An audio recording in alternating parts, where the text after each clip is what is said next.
Mutual fund investments are subject to market risks. Read all scheme related documents carefully.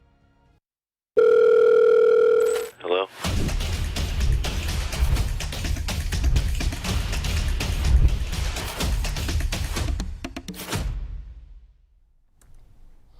नमस्कार, आभार, अभिनंदन, स्वागत आप सभी का 1.25 में। 1.25 का में पहला सवाल, 24,000 के नीचे फिसला निफ्टी, क्या बढ़ेगी गिरावट या आखिरी घंटे में आएगी रिकवरी? इस गिरावट में घबराना चाहिए या थोड़ा थोड़ा करके कुछ खरीदना चाहिए? बाजार में बन चुका है बॉटम या फिर अभी भी नए लोज की करनी चाहिए तैयारी? इसके अलावा फर्टिलाइजर शेयरों की तेजी में क्या करें, डिफेंस स्टॉक्स की सुस्ती में क्या बंद करनी चाहिए खरीदारी? इन तमाम पहलुओं को लेकर के बातचीत होगी और भर भर के जो आप लोगों के सवाल है, कोशिश करेंगे ज़्यादा से ज़्यादा सवालों को कार्यक्रम में शामिल करने की। 1.25% से ज़्यादा टूटा है इस समय निफ्टी, 290 अंकों की गिरावट, 24,000 के नीचे इस समय निफ्टी ट्रेड करता हुआ, 23,966 का लो, 23,983 का लेवल इस समय देखने को मिल रहा है। हालांकि इतनी गिरावट के बावजूद, जबकि 1.25% नीचे निफ्टी है, हम देख रहे हैं एडवांस डिक्लाइन रेशियो अभी भी बुल्स के पक्ष में दिखाई दे रहा है। निफ्टी बैंक 1.5% टूटता हुआ दिखाई दे रहा है। निफ्टी बैंक ने जो है बाजार में ज़्यादा प्रेशर, ज़्यादा दबाव जो है वो यहाँ पर बढ़ाता हुआ दिखाई दे रहा है। एक बार मिड कैप भी दिखा दीजिए। मिड कैप की रिकवरी के चलते ही आज हम देख रहे हैं कि थोड़ा सा एडवांस डिक्लाइन रेशियो वो सुधरता हुआ दिखाई दे रहा है। निफ्टी विक्स हालांकि अब फिर से एक बार तेज़ी दिखाता हुआ 9-10% के आसपास की तेज़ी आ गई है यहाँ पर। चलिए, तो ये बात स्थिति यहाँ पर देखने को मिल रही है। मिड कैप इंडेक्स अगर हो सके तो दिखा दीजिएगा, अदरवाइज चलते हैं सीधे अंबाला मैम के पास। और अंबाला मैम, बहुत बहुत स्वागत आपका आज की इस चर्चा में, एक बार फिर से आपका। और मैम, सुबह जो हम लोग बातचीत कर रहे थे तब ये था कि 24,000 बचा पाएगा या नहीं, तो 24,000 तो टूटा है। क्या अभी भी एक्सपेक्टेशन है लोअर लेवल से रिकवरी की, या फिर आपको लग रहा है कि अब हम एक बड़ी गिरावट के लिए तैयार रहना चाहिए हमें? 1.25% तो ऑलरेडी टूट चुके हैं। जिन्होंने 24,000 पे खरीदा था सुबह मेरे कहने से, 24,975 है, बेच दो। 20-25 पॉइंट है, जो भी आपने खरीदा, चाहे फ्यूचर खरीदा हो या कोई भी ऑप्शन, तो निकल जाइए फिलहाल। This is not the setup to be long, क्योंकि 24,000 के नीचे अभी एक, अगर यहाँ नहीं रुका तो विपुल जी फिर मतलब लोगों को सुनना ही चाहिए। यहाँ नहीं रुका तो फिर वही है 23,000 के नीचे, 23,400 500, फिर वापस से वही भाव आएगी। तो इसीलिए फिलहाल पोजिशन है, बेच दो। दोबारा कहीं पर ट्रेड अपॉर्चुनिटी बनेगी तो देखेंगे। अभी चल रहा है 23,970 पर ही है, मुश्किल से 30 पॉइंट आप खोएंगे, उससे ज्यादा बिल्कुल नहीं। तो एग्जिट अगर है तो, नहीं है तो बनाइए मत पोजीशन अभी। और बैंक निफ्टी का प्रेशर परसिस्ट होगा, ये मैं बता सकती हूँ कि बैंक निफ्टी में अभी 56,000, चलिए यहाँ पर इसको रखते हैं, वो स्क्रीन दूर हो गया। बैंक निफ्टी अभी 56,050 के आसपास में आया है। लग नहीं रहा है कि ये बचेगा यहाँ पर। जो पुराना पिन बार जैसे बना था ना, वहां पर बायर ट्रैप होने हैं, और वो कैंडल का लो जाना मतलब वापस से आपके बैंक निफ्टी को फिर से 55,200 देखना। तो इसीलिए अगर आप बैंक निफ्टी में भी लॉन्ग है, this is the time not to hold your longs. ठीक है मैम, जैसा आप का सुझाव, उम्मीद करते हैं कि दर्शक समझेंगे इसको। और इन सब के बीच में जरा बहुत सारी जो है टिप्पणियां, बहुत सारे सवाल लोगों के भर भर के आए हुए हैं मैम, तो कोशिश करेंगे ज़्यादा से ज़्यादा प्रश्नों को लेकर के हम इस कार्यक्रम में लोगों के उत्तर दे पाएँ।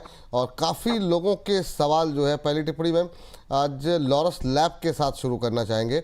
लॉरस लैब पे काफ़ी ज़्यादा क्वेश्चन आए हुए हैं, तो मैम लॉरस लैब पे अभी आप क्या व्यू ले रही हैं करंट लेवल पे? स्टॉप लॉस टारगेट जानना चाह रहे थे हमारे दर्शक, आंखों से जरा ओझल हो गया सवाल। क्या व्यू रहेगा मैम इस समय लॉरस लैब को लेकर के आपका? लॉरस लैब मैंने सुबह दिया अपने टेलीग्राम चैनल पर, सवाल यहाँ आ रहे हैं, समझ नहीं आई ये बात। अरे अब क्या ही बोला जाए। हाँ, हाँ। ये साहिल खान साहब हैं, इन्होंने 1063 पे लिया हुआ है, तो कह रहे हैं कि स्टॉप लॉस और टारगेट बता दीजिए। तो करंट लेवल पे ही है इनके पास जी, वही प्राइस है, अभी कुछ नहीं, अभी वहीं पर है। और स्टॉप लॉस 980 का है, 980 का है, और टारगेट 1030 से लेकर के 1400 के है। तो जब तक आपका स्टॉप लॉस बरकरार है, वहीं तक अपनी पोजीशन को मैनेज करते रहिए। मार्केट में दबाव बढ़ेगा तो डिफेंसिव नेचर के जो स्टॉक्स है वो चलेंगे, जिसमें कि आपका फार्मास्यूटिकल का नाम सबसे पहले आता है। तो इसीलिए वो अभी भी चल रहा है। और आगे कुछ परसेंटेज इंडेक्स लेवल की बात करोगे अगर आप, तो 24,400 वगैरह तक, अभी 23,450 पर है निफ्टी फार्मा इंडेक्स, ये 24,400 के आसपास तक जा सकता है, यानी एक्सटेंड होगी ये रैली। तो उसी हिसाब से आप अपने जो भी फार्मास्यूटिकल स्टॉक्स है उस पर अपनी नजर बना करके या पोजीशन को होल्ड करके चल सकते हैं। चलिए ठीक। अच्छा मैम, सुबह जो अगली टिप्पणी जाए उससे पहले सुबह आपने एक जो तितली उड़ाई थी उसमें काफ़ी अच्छी जान आती हुई दिखाई दे रही है। जरा बटरफ्लाई लेकर के आ जाइए स्क्रीन पर एक बार के लिए। और यहाँ पर जो है अच्छा मोमेंटम बनता हुआ दिखाई दे रहा है। अब 656 के आसपास 8.5% ऊपर जो है ये ट्रेड जो है इस समय चलता हुआ, और 690 का टारगेट जो लोग भी सुबह 10 बजे का शो देख रहे होंगे वहाँ पे कॉल दी गई थी 690 के टारगेट के लिए। मैम अभी भी एक कॉल एक्टिव है 690 वाली के टारगेट के लिए वेट करना चाहिए जिन्होंने ख़रीदा है उनके लिए। और जो लोग अभी तक एंट्री नहीं ले पाए हैं और ये इस प्रोग्राम में नए जुड़ रहे हैं उनको क्या कहेंगी? अब ये अपॉर्चुनिटी मिस हो गई? महंगी हो गई, मिस तो नहीं हुई। तो क्योंकि 5% इंट्राडे में महंगा तो हो गया है, तो अगर आप फिर भी टारगेट आएगा कि नहीं, टारगेट की पॉसिबिलिटीज बहुत हाई है, टारगेट तो आ जाएगा। बट आप स्टॉप लॉस कैसे मैनेज करेंगे? क्योंकि स्टॉप लॉस 500 में कितने का था स्टॉप लॉस यहाँ पर बटरफ्लाई में? एक सेकेंड, मेरे ख्याल से 560 का स्टॉप लॉस है, तो आपका स्टॉप लॉस और थोड़ा बढ़ जाएगा फिर। तो उसको मैनेज करने के लिए आप जो एक्सपोजर है उसको कम कर लो, लेकिन target probability is very high in my opinion. तो आप इसको टारगेट आ जाएगा, इस हिसाब से आप बाय करिए। लेकिन स्टॉप लॉस आप लोग क्या करेंगे, कहाँ लगाएंगे? 560 मत रखिए। खैर 5% ऊपर आ गया तो फॉर एवरीवन 585 का स्टॉप लॉस अब रख लीजिए। पहले ये 560 था, अभी आपका और स्टॉप लॉस जो है, रिस्क जो है कम हो गया है। एंड अदर वर्ड्स, जो लोग सुबह नहीं देख पाए अब खरीदना चाह रहे हैं वो लोग 553, 54, 50 सॉरी 650 और 55 इस रेंज में खरीदना चाहे तो खरीद सकते हैं, मिलेगी ये रेंज आप।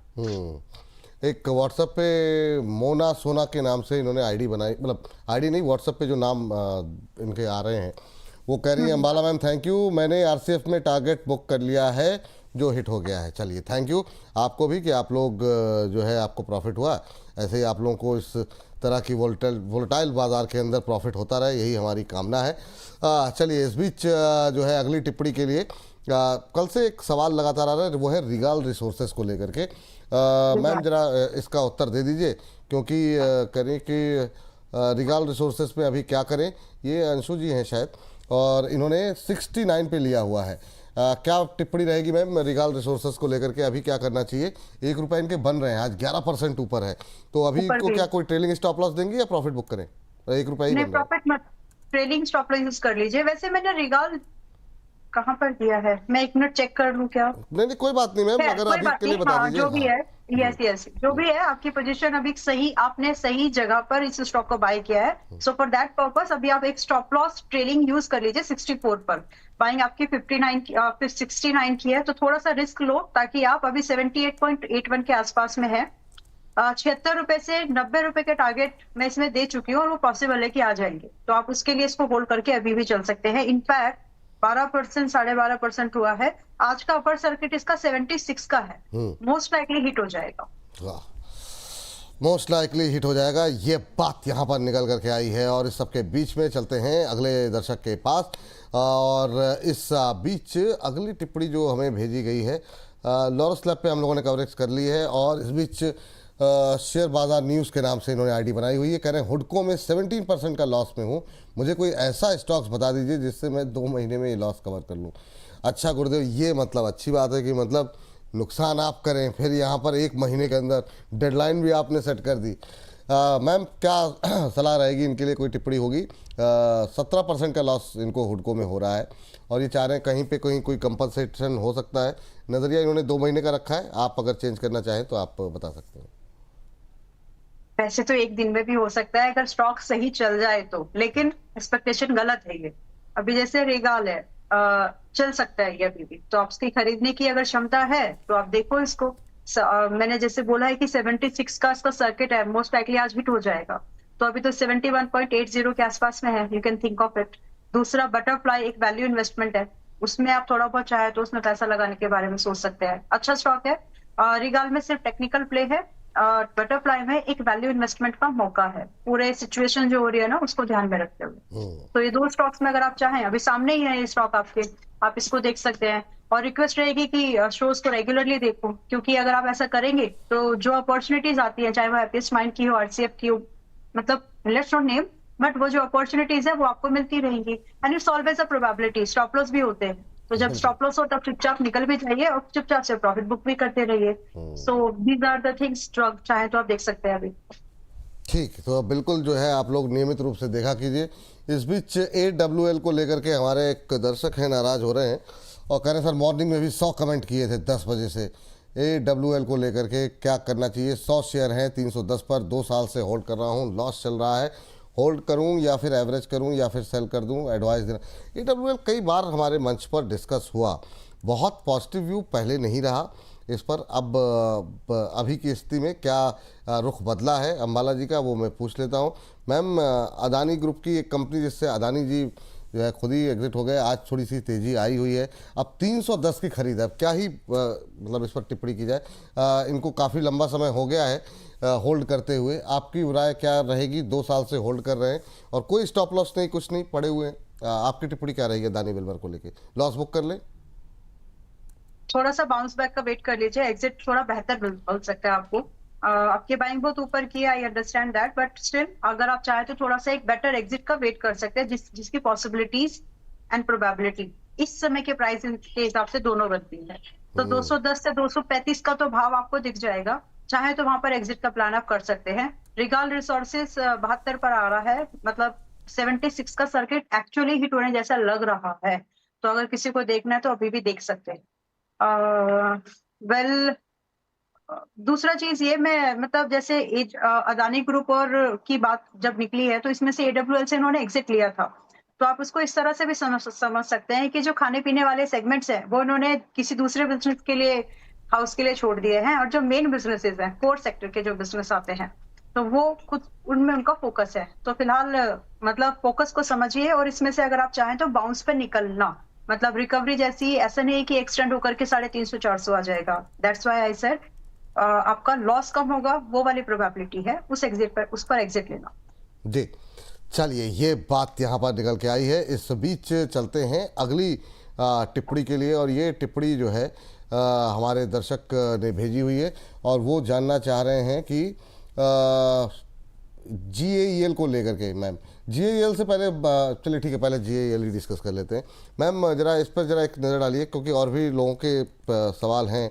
अभी जो है ये गुजरात अंबुजा एक्सपोर्ट 132 के आसपास चल रहा है और ममता जी ने इसको ले रखा है 146 के आसपास। कह रहे हैं कि मुझे होल्ड करना चाहिए या फिर निकल जाना चाहिए। गुजरात अंबुजा एक्सपोर्ट को लेकर के 14 रुपये के आसपास का इनको अभी हो रहा है यहाँ पर नुकसान। एक महीने में 1.5% टूटा है जी। होल्ड कर लीजिए, उतना एग्रेसिवली इसमें एग्जिट करने की जरूरत तो नहीं है, but you got to maintain a stop loss at 120। 120 का स्टॉप लॉस जरूर रखिएगा कि अगर 120 भी तोड़ रहा है तो 2-3 चीजें एक साथ होंगी। एक तो जो इसका, खैर जाने देते हैं, लेकिन फिर भी एक चीज तो आप पकड़ के चले सकते हैं कि अगर 120 का स्टॉप लॉस टूट रहा है, इसका मतलब है कि गिरावट थोड़ी सी और एक्सटेंड हो सकती है। सो यू कैन होल्ड, थोड़े से ब्रेकआउट की पॉसिबिलिटीज है, लेकिन स्टॉप लॉस स्ट्रिक्टली मेंटेन करना चाहिए। Hold position with stop loss. चलिए, ये बात यहाँ पर है। इस बीच जो है BSC अभी बाई कर सकते हैं क्या? प्रियांशी जी जानना चाह रही हैं आपसे। प्रियांशी सोनी जी हैं और कह रही हैं कि या फिर और गिरने का वेट करें इसके। तो BSC ऑलरेडी जो है आज कल की रिकवरी के बाद आज फिर थोड़ा ठंडा हुआ है, लेकिन फिर भी उसी रेंज के आसपास है, 2838 के आसपास में। क्या करना चाहिए BSC में? क्या करंट लेवल पे बाई कर सकते हैं? अभी कंफर्टेबल लेवल है या कह रही हैं कि और नीचे जाने का इसके और वेट करें? आप की राय क्या होगी? मेरी राय बहुत क्लियर है। देखिए, BSC में आप ट्रेड करने से बचिए। This is something you can really buy and hold. तो अगर आपका नजरिया वैसा नहीं है तो BSC फिर आपके लायक, मतलब ये आपके लायक नहीं है। आपके लायक कुछ और स्टॉक्स होंगे और बेहतर हो सकते हैं, जो भी है व्हाटएवर। बट BSC में अगर आप खरीदने का विचार कर रहे हैं तो जब भी आप आज खरीदिए। देखिए, सीधी स्टेटमेंट पहले तो ये कि आप आज खरीदो, but make a strategy like this कि जब भी ये 10% गिरे, वहां पर थोड़ा थोड़ा ऐड करते हुए चलना। अगर ये अप्रोच आप कर सकते हैं तो आप BSC में पैसा आज भी लगा सकते हैं, और उसके बाद अगर ये आपको 2500 एनीवेज मिल जाए तो वहां तो लगाना ही चाहिए। बट प्रोबेबिलिटीज लाइक कम है कि 2500 बहुत सूनर आएगा, तो इसलिए बेहतर है कि इन्वेस्टमेंट शुरू करो, क्योंकि स्टॉक वैसा है ये।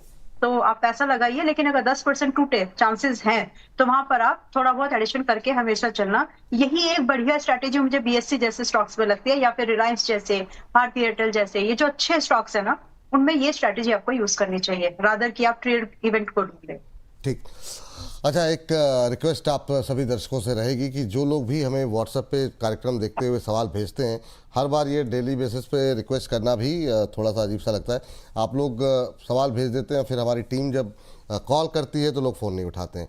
तो फिर या तो फिर ऐसा किया जाए कि फिर हम लोगों से बातचीत करना बंद करें, क्योंकि फिर वो लंबा प्रोसेस आता है। बहुत लोग जो जेन्युइन होते हैं, जो लोग शिकायत करते रहते हैं मेरा सवाल नहीं लिया गया, उनके सवाल रह जाते हैं। तो ऐसा आप लोग ना करें तो ज़्यादा बेहतर रहेगा। लेकिन चलिए ठीक है, क्योंकि अब तक मुझे प्रोड्यूसर साहब बता रहे हैं 4-5 लोगों ने फ़ोन नहीं उठाया, तो वो थोड़ा सा कोशिश करें कि अवॉइड करने की, क्योंकि वो 4-5 लोग कोई दूसरे जो लोग जुड़ना चाह रहे हैं उनके नंबर रह जाते हैं। चलिए इस बीच आगे बढ़ते हैं और बीडीएल को लेकर के करण चौधरी जी जानना चाह रहे हैं। 1365 पर लिया हुआ है, क्या करूं, निकाल दूं या फिर वेट करना चाहिए बीडीएल को लेकर के।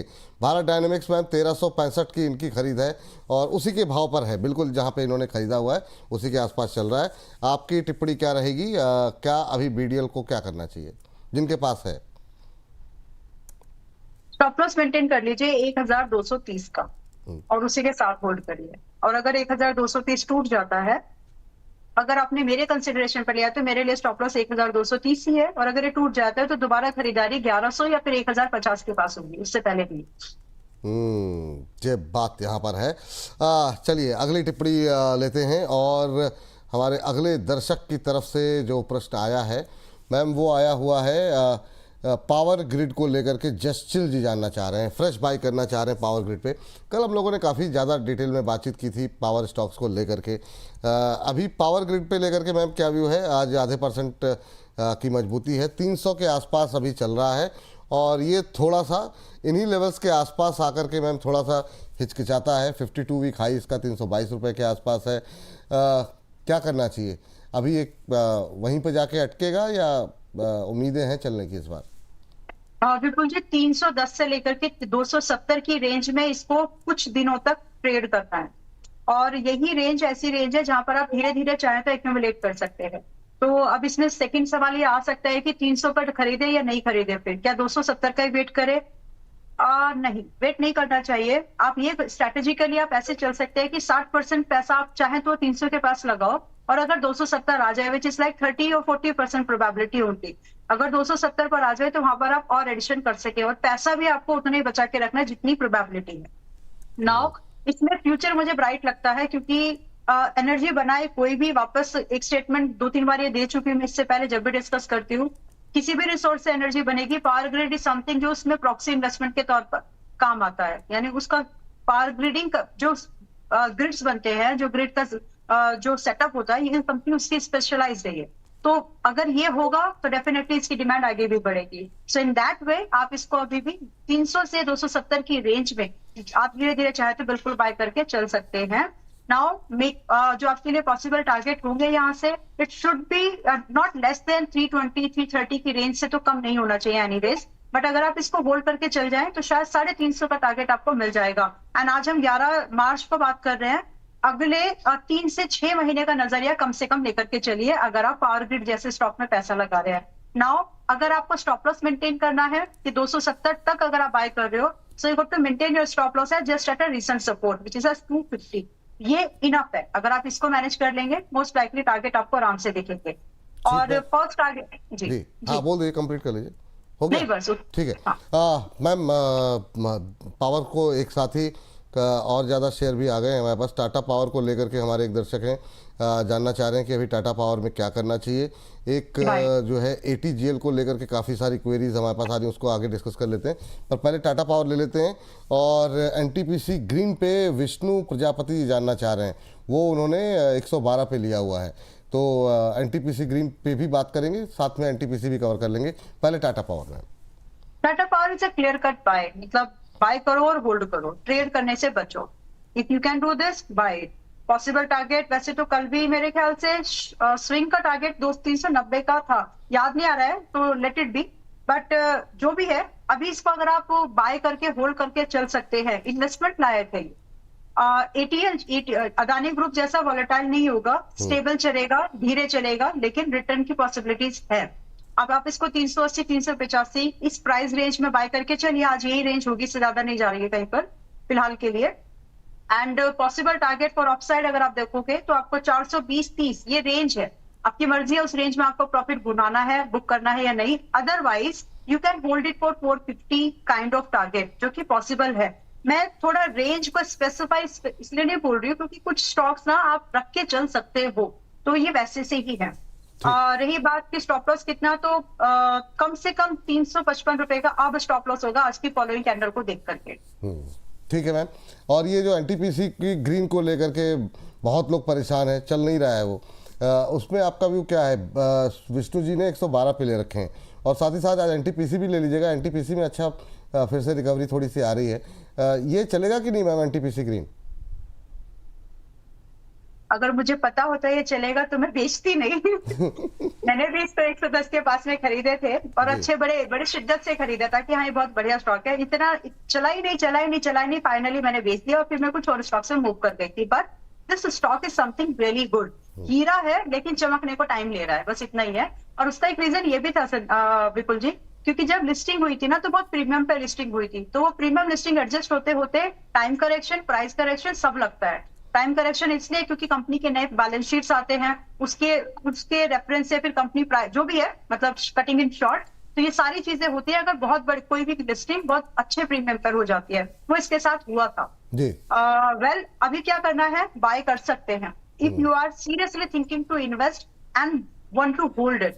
और पॉसिबली जो इसके टारगेट है वो 95 रुपए से आ जाना चाहिए, 87 पर है। 3 महीने के अंदर में 95 का टारगेट लगता है हिट हो जाएगा, और बाकी आप इसको 115 के लिए चेस कर सकते हो। But good to maintain a stop loss, उससे कॉम्प्रोमाइज मत करना। 87 87.5 रुपए के पास में है, हो सके तो 80 रुपए का स्टॉप लॉस मेंटेन करके ही चलिएगा। ठीक। एनटीपीसी पे मैं आपकी राय जानना चाहेंगे, उससे पहले हमारे साथ प्रवीण जी जुड़े हुए हैं गुड़गांव से। प्रवीण जी को नमस्कार। नमस्कार विपुल सर, आपको बहुत बहुत। कैसे हैं सर आप प्रवीण जी? बहुत बढ़िया है, मैं गुड़गांव से बात कर रहा हूँ। मैं आपका डे शो काफी देखता हूँ। और अंबाला मैम को भी नमस्कार मैम। अरे अंबाला मैम ने आपका नमस्कार स्वीकार कर लिया। क्या करते हैं सर गुरुग्राम में आप? मैं सर नॉर्मल अपना प्राइवेट जॉब करता हूँ। नॉर्मली सभी मतलब नॉर्मली कर रहे हैं सर, हम भी नौकरी कर रहे हैं, आप भी कर रहे हैं। जी सर। मैं जी आपका बहुत बड़ा फैन हूँ सर। मुझे 2 चीजों के बारे में जानना था सर। सिम्फोनी के बारे में जानना था, हाँ। और एक था मेरा आयोनिक्स विंड के बारे में। आयोनिक्स विंड और दूसरा कौन सा बताया आपने? सिम्फनी। अच्छा ठीक है। आयोनिक्स विंड आपने 83 पर लेके रखा हुआ है? हाँ सर, 3000 क्वांटिटी ले रखा है। और मुझे सर सिम्फोनी भी लेना है, कुछ 50,000 अराउंड का। 50,000 के सिम्फनी लेने के पीछे कोई खास वजह? सर काफी टाइम से ले रहा हूँ, नोटिस भी कर रहा हूँ, इसको देख भी रहा हूँ। अच्छा ठीक है, अच्छा शेयर लग रहा है मुझे। ठीक, इस पर बातचीत कर लेते हैं। मेरा 6 महीने का व्यू है वो सिम्फोनी लेने के लिए भी सर। अच्छा 6 महीने का व्यू है, अच्छी बात है। पहले जो है बात कर लेते हैं आइनॉक्स विंड को लेकर के। आज सिम्फनी तेज हो चुका है, क्या इतना तेज होने के बाद लेना चाहिए वो मैम से पूछते हैं। लेकिन आपने 83 पे लिया हुआ है। अच्छी बात यह कि आइनॉक्स विंड काफ़ी टूटा, और आपने मतलब करंट लेवल पे, बहुत लोग हायर लेवल पे फंसे हुए हैं, 1 महीने में 24-25% टूटा है। मैम आप रिकवरी की उम्मीद है क्या आइनॉक्स विंड में? कुछ क्या करें, ब्रेक इवन पर ही है, और फिर उसके बाद सिम्फनी पे भी जानना चाह रहे हैं। सिम्फनी कल मैंने 780 के पास में लिया था। मैम मतलब आपका पोर्टफोलियो कितना मतलब विस्तृत है। नहीं, मैंने स्ट्रेटेजी बातचीत करते हैं, कुछ ना कुछ आपके पोर्टफोलियो को निकल आता है। देखिए मैंने थोड़े से स्टॉक, अभी जैसे फर्टिलाइजर चल रहे हैं, गर्मियां बढ़ रही हैं, तो मैंने वोल्टास आपको दिया। वो एसी वाले स्टॉक नहीं लिए, लेकिन मैंने कूलर और फैन वाला स्टॉक लिया। सिम्फनी जो इंडिया में जो, क्योंकि रूरल एरिया में गर्मी थोड़ी ज्यादा बढ़ने वाली है, प्राइस एक्शन ठीक लगा तो थोड़ा सा 10 से 15% का मूवमेंट आराम से बन जाएगा। वही सोचते हुए सिम्फनी को कल ऐड किया, तो प्राइस एक्शन बढ़िया था। तो ऐसा नहीं है, मैंने बताया ना एनटीपीसी ग्रीन में मैंने लॉस बुक किया है, तो जहां पर, और मैंने अभी थोड़ा सा अपनी स्ट्रैटेजी को चेंज किया है। मैं वही जो मैं पहले करती थी मैं वही कर रही हूँ, छोटे छोटे टुकड़ों पर अपने स्टॉक्स की एंट्री ले रही हूँ, रादर की एक पोर्टफोलियो इन्वेस्टमेंट वाला, क्योंकि इन्वेस्टमेंट वाले पोर्टफोलियो को ट्रेडिंग वाले पोर्टफोलियो को क्लब करके दिक्कत होती है। इसीलिए बोलते हैं इन्वेस्टमेंट और पोर्टफोलियो को क्लब नहीं करना। बट फिलहाल अभी ट्रेडिंग पर फोकस हूँ। वेल किसमें? सिम्फनी में हमने बाय कर दिया। तो हाँ बता दीजिए जी मैम। मेरे पोर्टफोलियो में है, इसलिए मैं कुछ बोल नहीं सकती। बट ठीक है। और आइनॉक्स विंड में क्या बताया मैम आपने? खरीदिए, इन्वेस्टमेंट का मौका है। अगर आप लोगों से कोई अपॉर्चुनिटी तो अभी आई नहीं, गिर ही रहा है, बट आप इसमें, दिस इज द टाइम जहां पर आप एक पैसा लगा करके थोड़े दिन तसल्ली ठंड से अगर बैठ सके ऐसे लगा लीजिएगा, लेकिन अगर बैठ सके इसको होल्ड करके तो ये आपको पैसा बना करके अब दे सकता है, क्योंकि जो सिचुएशन अब है ये वो वाली सिचुएशन इससे पहले अभी थी नहीं। वो जो एक बाय डिफॉल्ट जो एक बेनिफिशियल होता है ना, बेनिफिशियरी होता है, ये जितने भी नॉन क्रूड रिलेटेड कंपनीज हैं एनर्जी के तौर पर, उनके तरफ जो फोकस है वो बढ़ने वाला है, और उसको इससे पहले कि लेट हो जाए, दिस इज द टाइम जहां पर आप लोगों को इन कंपनीज के बारे में जिनके पास सोचना ऑलरेडी चाहिए। 83 पे है तो वेट करें ना, होल्ड होल्ड जिनके पास नहीं है वो ऐड करें, जिनके पास है वो होल्ड करें। ठीक, यस, एंड 100 रुपए से पहले बेचना मत। 100 रुपए से पहले बेचना मत। वाह, तो यहाँ पे अच्छे अपसाइड की संभावनाएं हैं। आइनॉक्स विंड में पॉजिटिव व्यू है यहाँ पर, और सिम्फनी मैम के पोर्टफोलियो में ही है, तो आप ठीक है, आप ले सकते हैं सर, बिल्कुल, अगर आप और ऐड करना चाह रहे हैं तो ये आपके लिए राय है। अब एनटीपीसी ग्रीन पे बात हुई थी, एनटीपीसी रह गया, और एनपी शिवारे जी क्यूपिड पे जानना चाह रहे हैं, तो ठीक है, पहले जरा एनटीपीसी पे जरा पूछ लेते हैं मैम से। मैम, एनटीपीसी बताइए जरा, आज की जो रिकवरी है उसमें क्या करना चाहिए एनटीपीसी के अंदर? थोड़ा सा महंगा हो गया है विपुल जी अभी। अगर अभी सभी मतलब अगर आप यहाँ पर खरीदने के बारे में सोचेंगे, स्टॉक 1 साल में चलेगा, लेकिन 3 महीने के हिसाब से महंगा है, तो दैट इज द केस। बाकी अगर आप पहले से पोजीशन है तो आप यहाँ पर भी अभी 410 से लेकर के लगभग 430-40 के रेंज तक के टारगेट का वेट जरूर कर सकते हैं, but press long in my opinion मुझे लगता है कि 365 के पास हो तो ज्यादा बेहतर है। ठीक, अच्छा मैम, ये क्यूपिड को लेकर के बहुत सवाल हैं। एक दर्शक हैं जिन्होंने 90 पर 500 शेयर ले रखे हैं। एक दर्शक का सवाल था क्यूपिड बाय करना है, तो वो एक खरीदना चाह रहे हैं, एक के पास पहले से है 90 पे, 2-3 रुपए के लॉस पे हैं, आज 5% की गिरावट है, एक तरफा रैली रही थी, अब क्या करें? मैंने परसों बताया था, मैंने होल्ड बाय किया इसको। कोई बात नहीं मैम जी। फिर भी बट मेरा व्यू इन्वेस्टमेंट वाला है, मैं ट्रेड नहीं ढूंढ रही हूँ इसमें, तो मैं होल्ड करके चल सकती हूँ। इनफैक्ट अगर ये 80 वगैरह आएगा तो आई विल बाय। तो सेम व्यू अगर आपको रखना है, देखना है, तो 80 रुपए पर आने से आप इसको एड ऑन करके चल सकते हैं, but think like an investor for such kind of counters जिनपे मार्केट की मैक्रो फैक्टर चीजों का असर बहुत लिमिटेड होता है, और इसका जो मार्केट है, मतलब कॉन्ट्रासेप्टिव्स जो होते हैं, इसका एक मार्केट बहुत अलग है और ये बढ़ेगा, मतलब it's not going to reduce anyways. तो आप इसको अगर आप इन्वेस्टर के तौर पर देख रहे हैं तो ये एक अच्छा पिक है, 80 रुपए तक आए तो ऐड कर सकते हैं। मेरा विचार है कि मैं ऐड करूंगी। मैम, कुछ लोग लेकिन ये भी कह रहे हैं कि बहुत महंगा हो गया, जैसे अब 6 महीने में 116-17% का रिटर्न, तो आपको नहीं लग रहा है ऐसा? लग रहा है, लेकिन इसके आप फाइनेंशियल्स देखिए, फाइनेंशियल्स में ईयर ऑन ईयर बेसिस पर 196% की नेट प्रॉफिट। अगर कंपनी इतना प्रॉफिट दे रही है तो वो महंगी तो दिखेगी ही। और देखिए, पी महंगा हमेशा होना सेक्टर से 3 गुना प्रॉफिट, 3 गुना मल्टीपल्स पर है, लेकिन अगर आप इसके पी के हिसाब से इसको जब एनालाइज करेंगे तो आपको दिख जाएगा कि कितनी ROI वगैरह जनरेट कर रही है। सो पी इज जस्टिफाई अगर हो रही है आपके प्रॉफिट से, इट्स ओके जी। ये बात यहाँ पर है। चलिए, थोड़ी बहुत रिकवरी इस समय बाजार पे भी आती हुई दिखाई दे रही है, पर थोड़ी बहुत है। फिर से हम 24,000 के नज़दीक पहुँच रहे हैं। अब देखना ये है कि 24,000 के ऊपर टिक पाएंगे या नहीं, और आखिरी के 1 घंटे से मुझे काफ़ी उम्मीदें हैं, तो देखते हैं क्या होता है। नज़रें लगी हुई हैं यहाँ पर भी, तो चलिए आगे बढ़ते हैं और अगली टिप्पणी के लिए चलते हैं अगले दर्शक के प्रश्न की तरफ। 2 सवाल थे ना मैम, एक तो आपके लिए मैं मिस कर गया लग रहा है, एक तो क्यूपिड था और एक कोई और सवाल था। चलिए कोई बात नहीं, आगे डिस्कस कर लिया जाएगा। सवालों की इतनी ज़्यादा झड़ी लगी रहती है कि क्या ही कहा जाए। लेकिन इस बीच जो है डिक्सन को लेकर के काफ़ी सारे सवाल हैं, वेदांता पे काफ़ी सारे सवाल हैं, तो मैम दोनों कवर कर लेते हैं, दोनों अलग अलग सेक्टर से जुड़े हुए हैं। लेकिन फिर भी आपकी टिप्पणी पहले डिक्सन पर जानना चाहेंगे। अभी जो है डिक्सन का शेयर चल रहा है 10,724, आज 1.5% 2% के आसपास की गिरावट देखने को मिली है। अभी जिस तरीके से टूटा है, क्या कोशिश करनी चाहिए नई खरीदारी करने की, या अभी थोड़ी दूरी बना के चलनी चाहिए? कल ही तो हम लोगों ने इसको 10,400 350 की रेंज में अप टू 900 की रेंज की बात की है कि इस रेंज में इसको खरीदारी कर सकते हैं। तो जो लोग आज देख रहे हैं, it's really not too late. थोड़ा सा ही है, 300 पॉइंट के आसपास ही महंगा हुआ है, बट जो इसकी एक्यूमुलेशन जोन है, वैल्यू इन्वेस्टिंग में अगर आपको भरोसा है, मेरा है, मैं देखिए डिपेंड करता है कि आप वैल्यू इन्वेस्टिंग कर रहे हो, मोमेंटम प्ले कर रहे हो, या फिर आप मतलब देयर आर सर्टेन मेथड्स। इसमें मैं वैल्यू इन्वेस्टिंग के तौर पर आपको ये सजेशन दे सकती हूँ कि 9,000 से लेकर के 10,400 की रेंज एक एक्यूमुलेशन जोन है। आज अगर आपको 10,700 पर मिल रहा है तो आप 10% कम खरीद लीजिए, बट खरीदने का भी दे करके चलना चाहिए। 8,600 का स्टॉप लॉस होगा, 12,000 से लेकर के 18,000 के टारगेट है। और अब डिपेंड करता है कि आपको स्विंग के टारगेट चाहिए तो 12,000 पे निकल जाइए, 14,500 पे निकल जाइए। बट अगर आप बाय करके होल्ड करना चाहते हैं तो 18,000 का भी वेट कर सकते हैं। समय कितना लगेगा? लगभग 4 महीने से या 3 महीने बोलना चाहिए एक्चुअली फर्स्ट टारगेट के हिसाब से। 3 महीने से लेकर के 1.5 साल के अंदर में ये पूरा मूवमेंट होने जैसा है। सो बहुत ही बढ़िया रिस्क रिवॉर्ड है जिसको मिस नहीं करना चाहिए इन माय ओपिनियन। ओवरवेट मत होइए, बट उतना तो बाय करिए कि एडवांटेज आपको मिल जाए।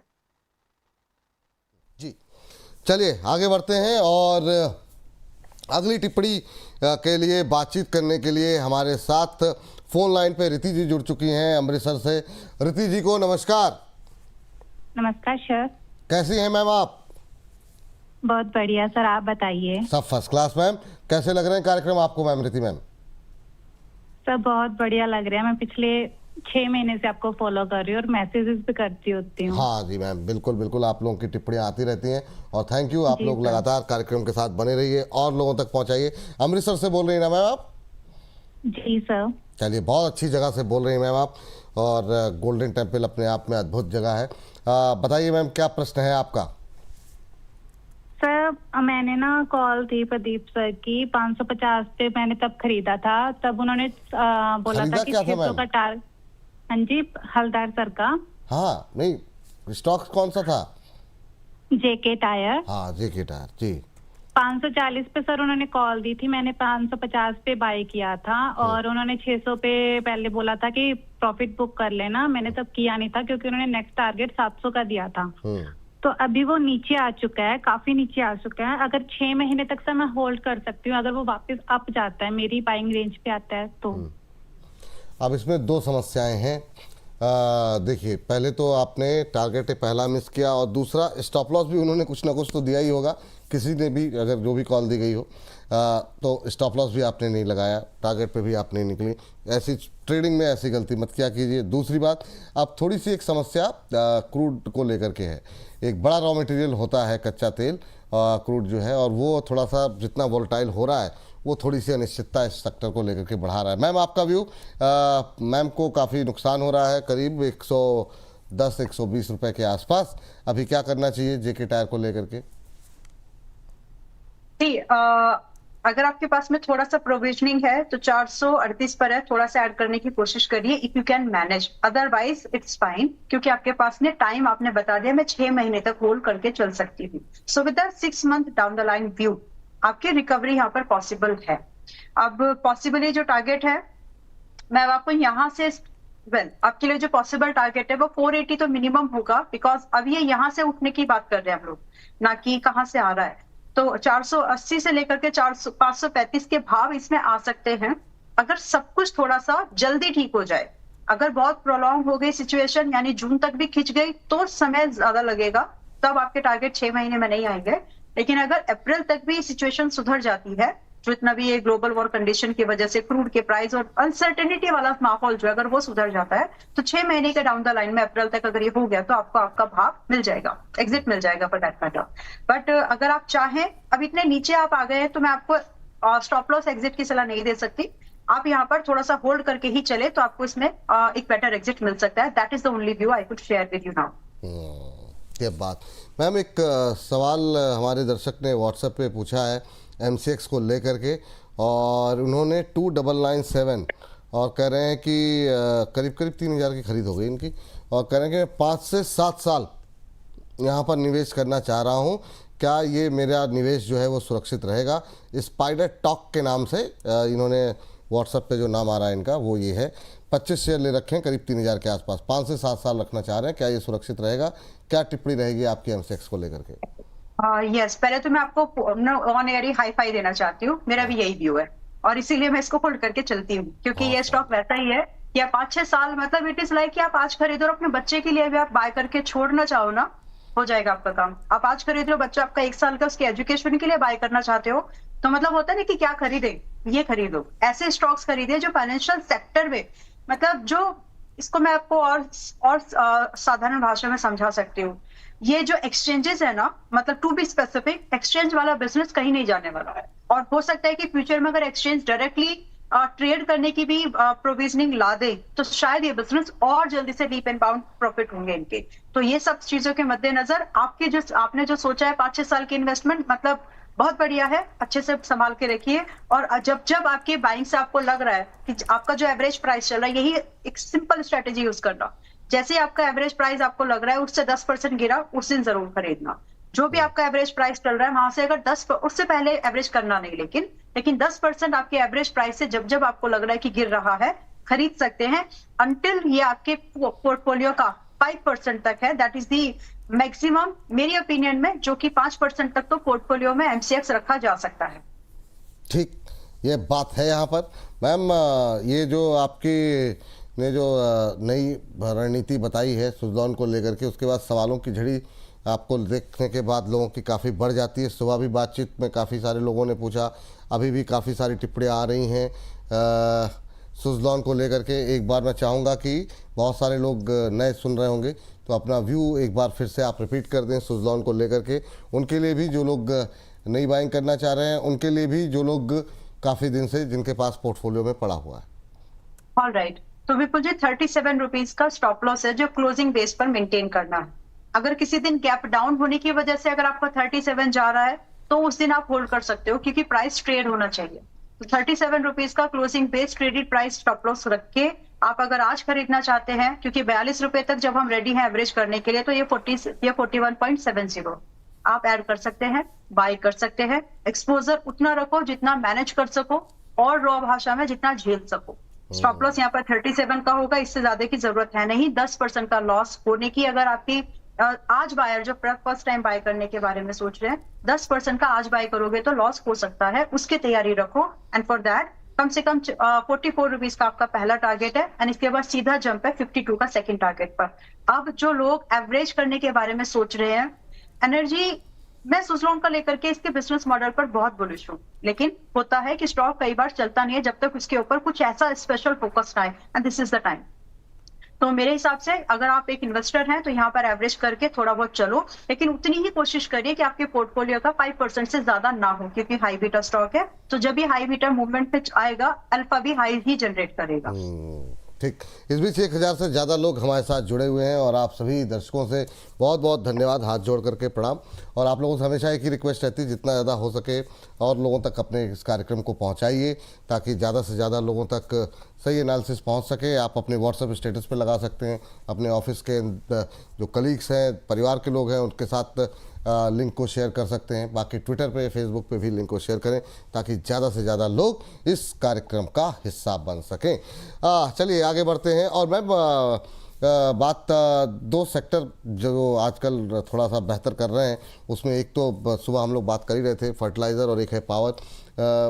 पैराडिप फॉस्फेट्स को लेकर के काफ़ी ज़्यादा सवाल हैं, तो एक बार मैं चाहूँगा कि पैराडिप पे थोड़ी सी बात कर लीजिए आप, और साथ ही साथ नहीं करेंगे, अच्छा है आपके पास सुबह अच्छा हाँ, सुबह बताया था आपने। ओहो, कुछ दिन में तो मतलब बाजार डिस्कस करना मुश्किल हो जाएगा, मुझे लगता है कुछ दिन आप पूरा बाजार नहीं, आई जस्ट एंश्योर कि मतलब ट्रेडिंग वाले पोर्टफोलियो में मेरी सिंपल स्ट्रेटेजी है।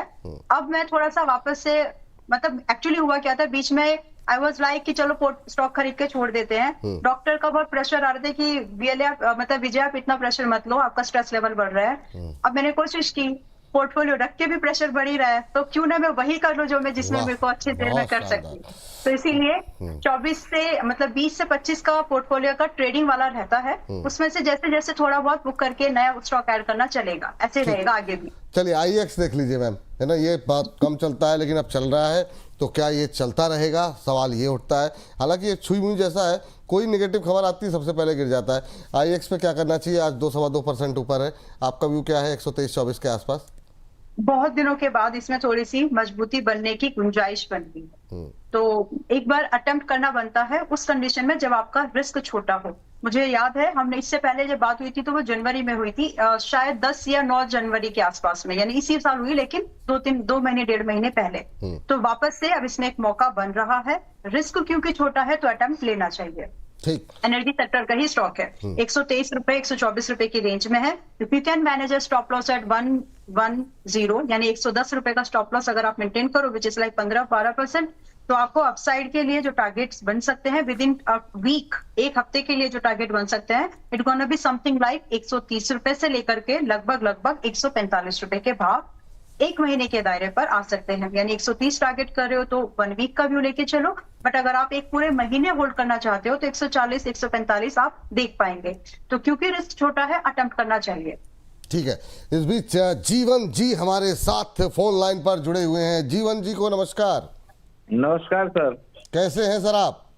बहुत अच्छे है सर। और मैं पहले आपको बताना चाहूंगा कि जो मेरी वाइफ है पूजा, वो आपकी बहुत बड़ी प्रशंसक है सर। अरे सर थैंक यू सर, उनको हाथ जोड़ के प्रणाम कहिएगा और बहुत बहुत धन्यवाद कि वो कार्यक्रम को देखती हैं और प्रशंसा करती हैं। Thank you sir. आपको, आप नहीं प्रशंसा करते हैं? आपको नहीं अच्छे लगते प्रोग्राम? बिल्कुल सर, हमें भी अच्छे लगते हैं और हम आपका रिकॉर्डेड शो रात को जरूर देखते हैं अरे सर। सर थैंक यू जीवन जी। कहाँ से बोल रहे हैं जीवन जी आप? जी मैं दिल्ली से ही बात कर रहा हूँ। अच्छा, दिल्ली से ही बात कर रहे हैं, बहुत अच्छी बात है सर। जी। बहुत अच्छी बात है। बताइए सर कैसे याद किया, और पूरे परिवार में आप लोग देखते हैं तो उसके लिए बहुत बहुत आभार, धन्यवाद। और हम ये भी चाहेंगे कि आप जहाँ कहीं भी काम करते हो अपने कलीग्स के साथ भी शेयर करें लिंक को, ताकि और लोग जो है नए नए लोग जुड़ते रहें। बताइए सर कैसे, क्या प्रश्न है आपका? सर अंबाला मैम जी का जो आरआर काबिल पर जो उन्होंने सजेस्ट किया था कि 2 महीने के लिए हम अगर होल्ड करते हैं तो कुछ टारगेट आ जाएंगे उसमें, तो 1500 पे मैंने शेयर लिए थे सर। अच्छा, एवरेज प्राइस। ठीक। चलिए ठीक है, मैम से पूछ लेते हैं कि अभी क्या करना चाहिए। मैम आरआर काबिल पे आज 1% की गिरावट है, 1500 की इनकी बाइंग है, 55 रुपए का नुकसान है। अभी क्या करना चाहिए? क्या 1-2 महीने के लिए अभी वेट करते रहें या कुछ और सजेशन रहेगा? आपकी टिप्पणी क्या रहेगी? आरआर काबिल की जगह पे आज अगर आपको, आपका व्यू अगर देखिए 2-3 महीने वाला है तो प्रिंस पाइप देख लीजिए, वो ज्यादा बेटर है, वो जल्दी चल जाएगा, इसको अभी टाइम लगने वाला है। वैसे आरआर काबिल में 1540 वाज माय फर्स्ट टारगेट, और जिन लोगों ने बुक नहीं किया है तो आप लोगों के लिए बता रही हूँ कि 1540 टारगेट था, तो टारगेट के बाद अभी होल्ड इनको करना क्या इज नॉट करना है? समथिंग। ये क्या करें? मैंने बताया है कि आप प्रिंस पाइप देख लीजिए, वो ज्यादा अच्छा है, चल जाएगा। कौन सा पाइप इसमें है? से निकल Prince pipe. Prince pipe, okay okay, ठीक है हाँ। ठीक है जी। ओके, तो यहाँ लॉस तो बुक कर लें? 200 फिलहाल के लिए कर लीजिए। जी। द टाइम, इसमें टाइम जो टाइम लगेगा उतने टाइम में प्रिंस पाइप आपको कुछ भी नहीं तो लाइक 275 से लेकर के 290 आराम से दिखे जाएगा, और अभी 265 पर है। बट स्टॉप लॉस आपको 240 का यहाँ पर रख लेना चाहिए, और ये एक बेटर ऑप्शन है अभी के हिसाब से, क्योंकि मैं समझ गई हूँ कि आपने 1500 के आसपास बाय किया, आप 1440 पे आकर के सवाल पूछ रहे हैं, तो इसका मतलब है आप स्विंग ट्रेड कर रहे हैं, ना कि इन्वेस्टमेंट। ठीक है सर, तो ये काम कर सकते हैं आप कि ठीक है, वहाँ जो लॉस हो रहा है वो उसको बुक कर लीजिए, एक बार के लिए प्रिंस पाइप लेकर के जा सकते हैं। यहाँ पे टारगेट क्या बताया प्रिंस पाइप पे मैम आपने? 275 टू 290, एंड थोड़ा सा एक्सटेंड होगा, चांसेस बहुत ज्यादा है, 315 तक भी जाएगा। ठीक है, तो इसको ही देखना चाहिए रादर कि हम आरआर केबल को होल्ड करके चले आए। चलिए ठीक है, ये राय आपके लिए है सर। तो उम्मीद करते हैं जीवन जी संतुष्ट होंगे उत्तर से। आप नहीं होंगे तो आप दोबारा आपका प्रश्न ले लिया जाएगा। और थैंक यू एक बार फिर से आप लोगों का, पूरे परिवार का। और जी इनके लिए मैं जरूर कुछ बोलना चाहती हूँ। ये बदलाव जो है, ये एक नई शुरुआत है, एक नए आगाज है, एक अच्छी क्या बोलूं इसको मैं, एक अच्छे माहौल की, एक अच्छी उन्नति की एक शुरुआत है ये। क्योंकि एक समय ऐसा था विपुल जी, जब घर में बैठ के लोग ना टीवी शोज देखते थे, daily soaps, but this is the time जहाँ पर हस्बैंड एंड वाइफ मिलके शोज की बातें कर रहे हैं, मार्केट की बातें कर रहे हैं। ये बहुत बड़ा बदलाव है, and I appreciate this a lot, क्योंकि हम दोनों, मतलब मेरे हस्बैंड और हम तो स्टॉक्स के अलावा कोई बातें नहीं करते आजकल। मतलब इट्स लाइक 10 years हम कुछ बातें करते हैं, तो हम बातें कुछ फैमिली की करनी होती है, लेकर के स्टॉक पे आ जाता है, तो उस इंडस्ट्री का क्या चलेगा। बट ये जो बदलाव है, ये जो चेंज है ना, ये बहुत खूबसूरत है, एंड आई विश कि वुमेन पार्टिसिपेशन वैसे ही इंक्रीज हो। क्योंकि आप ऐसे समझ लीजिए, एक ही गाड़ी के एक बाइक है, तो एक अगर मेल है तो एक फीमेल जो पहिया दूसरा है, अगर आप दोनों पहिए एक साथ चलेंगे ना, तो ग्रोथ बहुत बढ़िया, स्टेबल एंड फास्ट होती है। तो आई जस्ट लव्ड इट, जो इन्होंने बोला ना कि हम दोनों देखते हैं, तो बढ़िया लगा सुन के भी। बात तो सही है। चलिए, इस बीच जो है वाकई में खुशी होती है कि मतलब काफ़ी तेज़ी से ये ये बदलाव हम लोगों ने महसूस किया है और ये अच्छी बात है कि ख़ासतौर से महिलाएं जिस तरीके से इस क्षेत्र में आगे बढ़ रही हैं। चलिए आगे बढ़ते हैं हम भी और अगले प्रश्न की तरफ बढ़ते हैं क्योंकि काफ़ी सारे सवाल जो है। मैम, एक सवाल है विष्णु प्रजापति जी का, ये कि विशाल मेगा मार्ट और जियो फाइनेंस, इन दो में से एक को चुनना हो तो किसे चुनेंगे आप, ये बताइए। और दोनों में अलग से भी बता दीजिए जिनके पास, क्योंकि विशाल बहुत लोगों के पास है, तो विशाल मेगा मार्ट में अभी क्या करना चाहिए, कुछ हो सकता है? नहीं, विशाल मेगा मार्ट अभी देखिए, अब जो लोग बात नहीं मानते, सुनते नहीं, तो उनके लिए आ गया ये 100 पर। बोला था कि 100 भी आएगा, 110 भी आएगा, 110 आ गया, 100 कल परसों आ जाएगा। तो मैं इसलिए बस कभी अगर बोलती हूँ कि निकल जाओ तो निकल जाने में भलाई है। क्या होगा, ज्यादा से ज्यादा आपका थोड़ा सा या तो प्रॉफिट प्रोबेबिलिटी तो जाएगी, लॉस से तो बच जाओगे। और वैसे भी बाय द गॉड्स ग्रेस कुछ ना कुछ अपॉर्चुनिटी मैं शेयर कर ही देती हूँ अगर कहीं से एग्जिट बोला है तो। वेल, बीबीएम की जगह पे, बीएमएम की विशाल मेगा मार्ट की जगह पे Jio financial is much much better counter. But दोनों में अगर आपको होल्ड करके रखना है, दोनों में से एक चूज करना है, तो मेरी जो वोट जाएगी वो जियो फाइनेंशियल के साथ जाएगी, क्योंकि इसमें वैल्यू इन्वेस्टिंग मुझे दिखती है। विशाल मेगा मार्ट अभी ट्रेड के लिए ठीक है, नॉट फॉर द इन्वेस्टमेंट। आपको अभी ट्रेड करने के लिए भी या तो ये 120 के ऊपर वापस ब्रेकआउट करे या फिर वापस 90 मिल जाए। 90 पे खरीदने, 90-95 पे बढ़िया है, खरीद सकते हैं। बट 120 ब्रेकआउट करके सस्टेन हो तो वो ज्यादा बेहतर ट्रेड अपॉर्चुनिटी होगी। इन्वेस्टमेंट के लिए Jio financial is much way better. ठीक है, तो अभी करंट लेवल पे खरीद सकते हैं जियो फाइनेंशियल ना। और सुबह भी आपने बताया था जियो फाइनेंशियल को लेकर के वैल्यू पिकिंग है, करना चाहिए उसमें इन्वेस्टमेंट, अभी करना चाहिए। इस बीच मैम सवाल तो वेदांता पे भी है, लेकिन वेदांता पे आए उससे पहले वेदांता पे तो शायद मैंने आपको एक अपडेट भी दिया था कि उसमें एक स्टॉप टारगेट मैं हो अभी गया आ जाता हूँ मैम उससे, लेकिन उससे पहले आदित्य बिरला फैशन पे जरा एक सवाल ले लेते हैं। आदित्य बिरला फैशन पे हमारे एक दर्शक हैं। Hello Vipul sir, I am Chanchal from Tanzania. Tanzania से वो देख रही हैं आप चंचल जी, और कह रही big fan of Ambala ma'am, please tell about. दो सवाल हैं, लेकिन अभी आदित्य बिरला फैशन पे आपकी टिप्पणी जानना चाहिए। 70 के आसपास है, 69.97 पे, क्या करेंगे? ABFRS इनकी बाइंग 70 की है। ओके, ठीक है। सवाल आप होल्ड कर लीजिए, जल्दबाजी में एग्जिट मत लीजिए। स्टॉप लॉस मेंटेन, आप इसको होल्ड करिए। स्टॉप लॉस अगर आपको मेंटेन करना है तो 57 नहीं चलेगा, हिट हो जाएगा। 56 रुपीज का स्टॉप लॉस मिनिमम मेंटेन करिए एंड होल्ड योर पोजीशन कि आपको आराम से 72 और 90 रुपए के टारगेट देखने हैं। मैंने देखने हैं इसलिए बोला क्योंकि वो आ जाएंगे, तो होल्ड करना। And thank you so much for your appreciation. जी चलिए, ये बात है यहाँ पर। चलिए इस बीच जो है प्रणति पटेल जी का thank you Ambala ma'am for RCF में इंट्राडे कॉल में मुझे प्रॉफिट हुआ। चलिए आप लोगों को पहले भी 1-2 लोगों की टिप्पणी आई थी। श्री रथा जी बटरफ्लाई भी चल गया और ATGL भी अभी ऑलमोस्ट इंट्राडे का सर्किट लगाएगा, मोस्ट लाइकली है, बहुत लाइकली। तो वहाँ पर भी आप लोगों को अच्छा मुनाफा होगा। इस बीच हमारे एक और दर्शक हैं श्रीलता जी, वो कह रही हैं नंबर्स इन इंग्लिश प्लीज़। तो कोशिश करते हैं मैम, अभी 72-90 का टारगेट दिया गया, तो वो बहुत लोगों को थोड़ा नंबर समझने में दिक्कत होती है, तो हम तो कोशिश तो करते हैं, पर वो थोड़ी प्रोग्राम हिंदी में है इसलिए मतलब निकलते रहते हैं नंबर। चलिए आगे बढ़ते हैं। और मैम टाटा पावर में बात नहीं हुई ना अभी? टाटा पावर हो गया। अच्छा, लेवल टाटा पावर हो गई, स्लो चलेगा but it's a good stable stock for energy काम। ठीक है, तो पावर में मैम अदानी देख लीजिए एक बार। और पावर पे आपकी फेवरेट पिक क्या होगी अभी इस समय जो है? ओके, हाँ, एक तो अदानी पावर में अभी क्या करें, बीच में रिकवरी आ रही थी, फिर एकदम से बाजार लुढ़का तो ये भी फिर नीचे आ गया। 138-139 के आसपास अभी ट्रेड कर रहा है।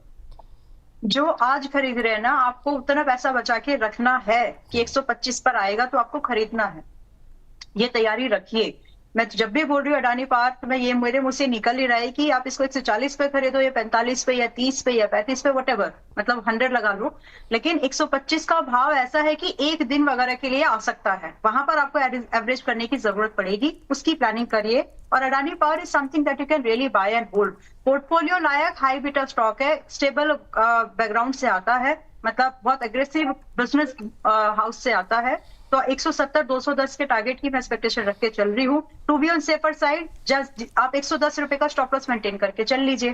बाकी ये 110 का stop loss is more than enough. 138 पे खरीद के अगर आप हो नहीं हो तो खरीदो, लेकिन 125 पर ऐड करने की प्रोविजनिंग रखना। A very clear view about Adani stock, Adani power. चलिए ये बात है। चलिए अब इस बीच जो है काफ़ी ज़्यादा प्रश्नों की झड़ी लगी हुई है। समझ में नहीं आता किसको लिया जाए कि जिसमें ज़्यादा लोगों एक साथ एक प्रश्न के माध्यम से हम ज़्यादा लोगों को कैटर कर सकें। ये कोशिश हमारी रहती है।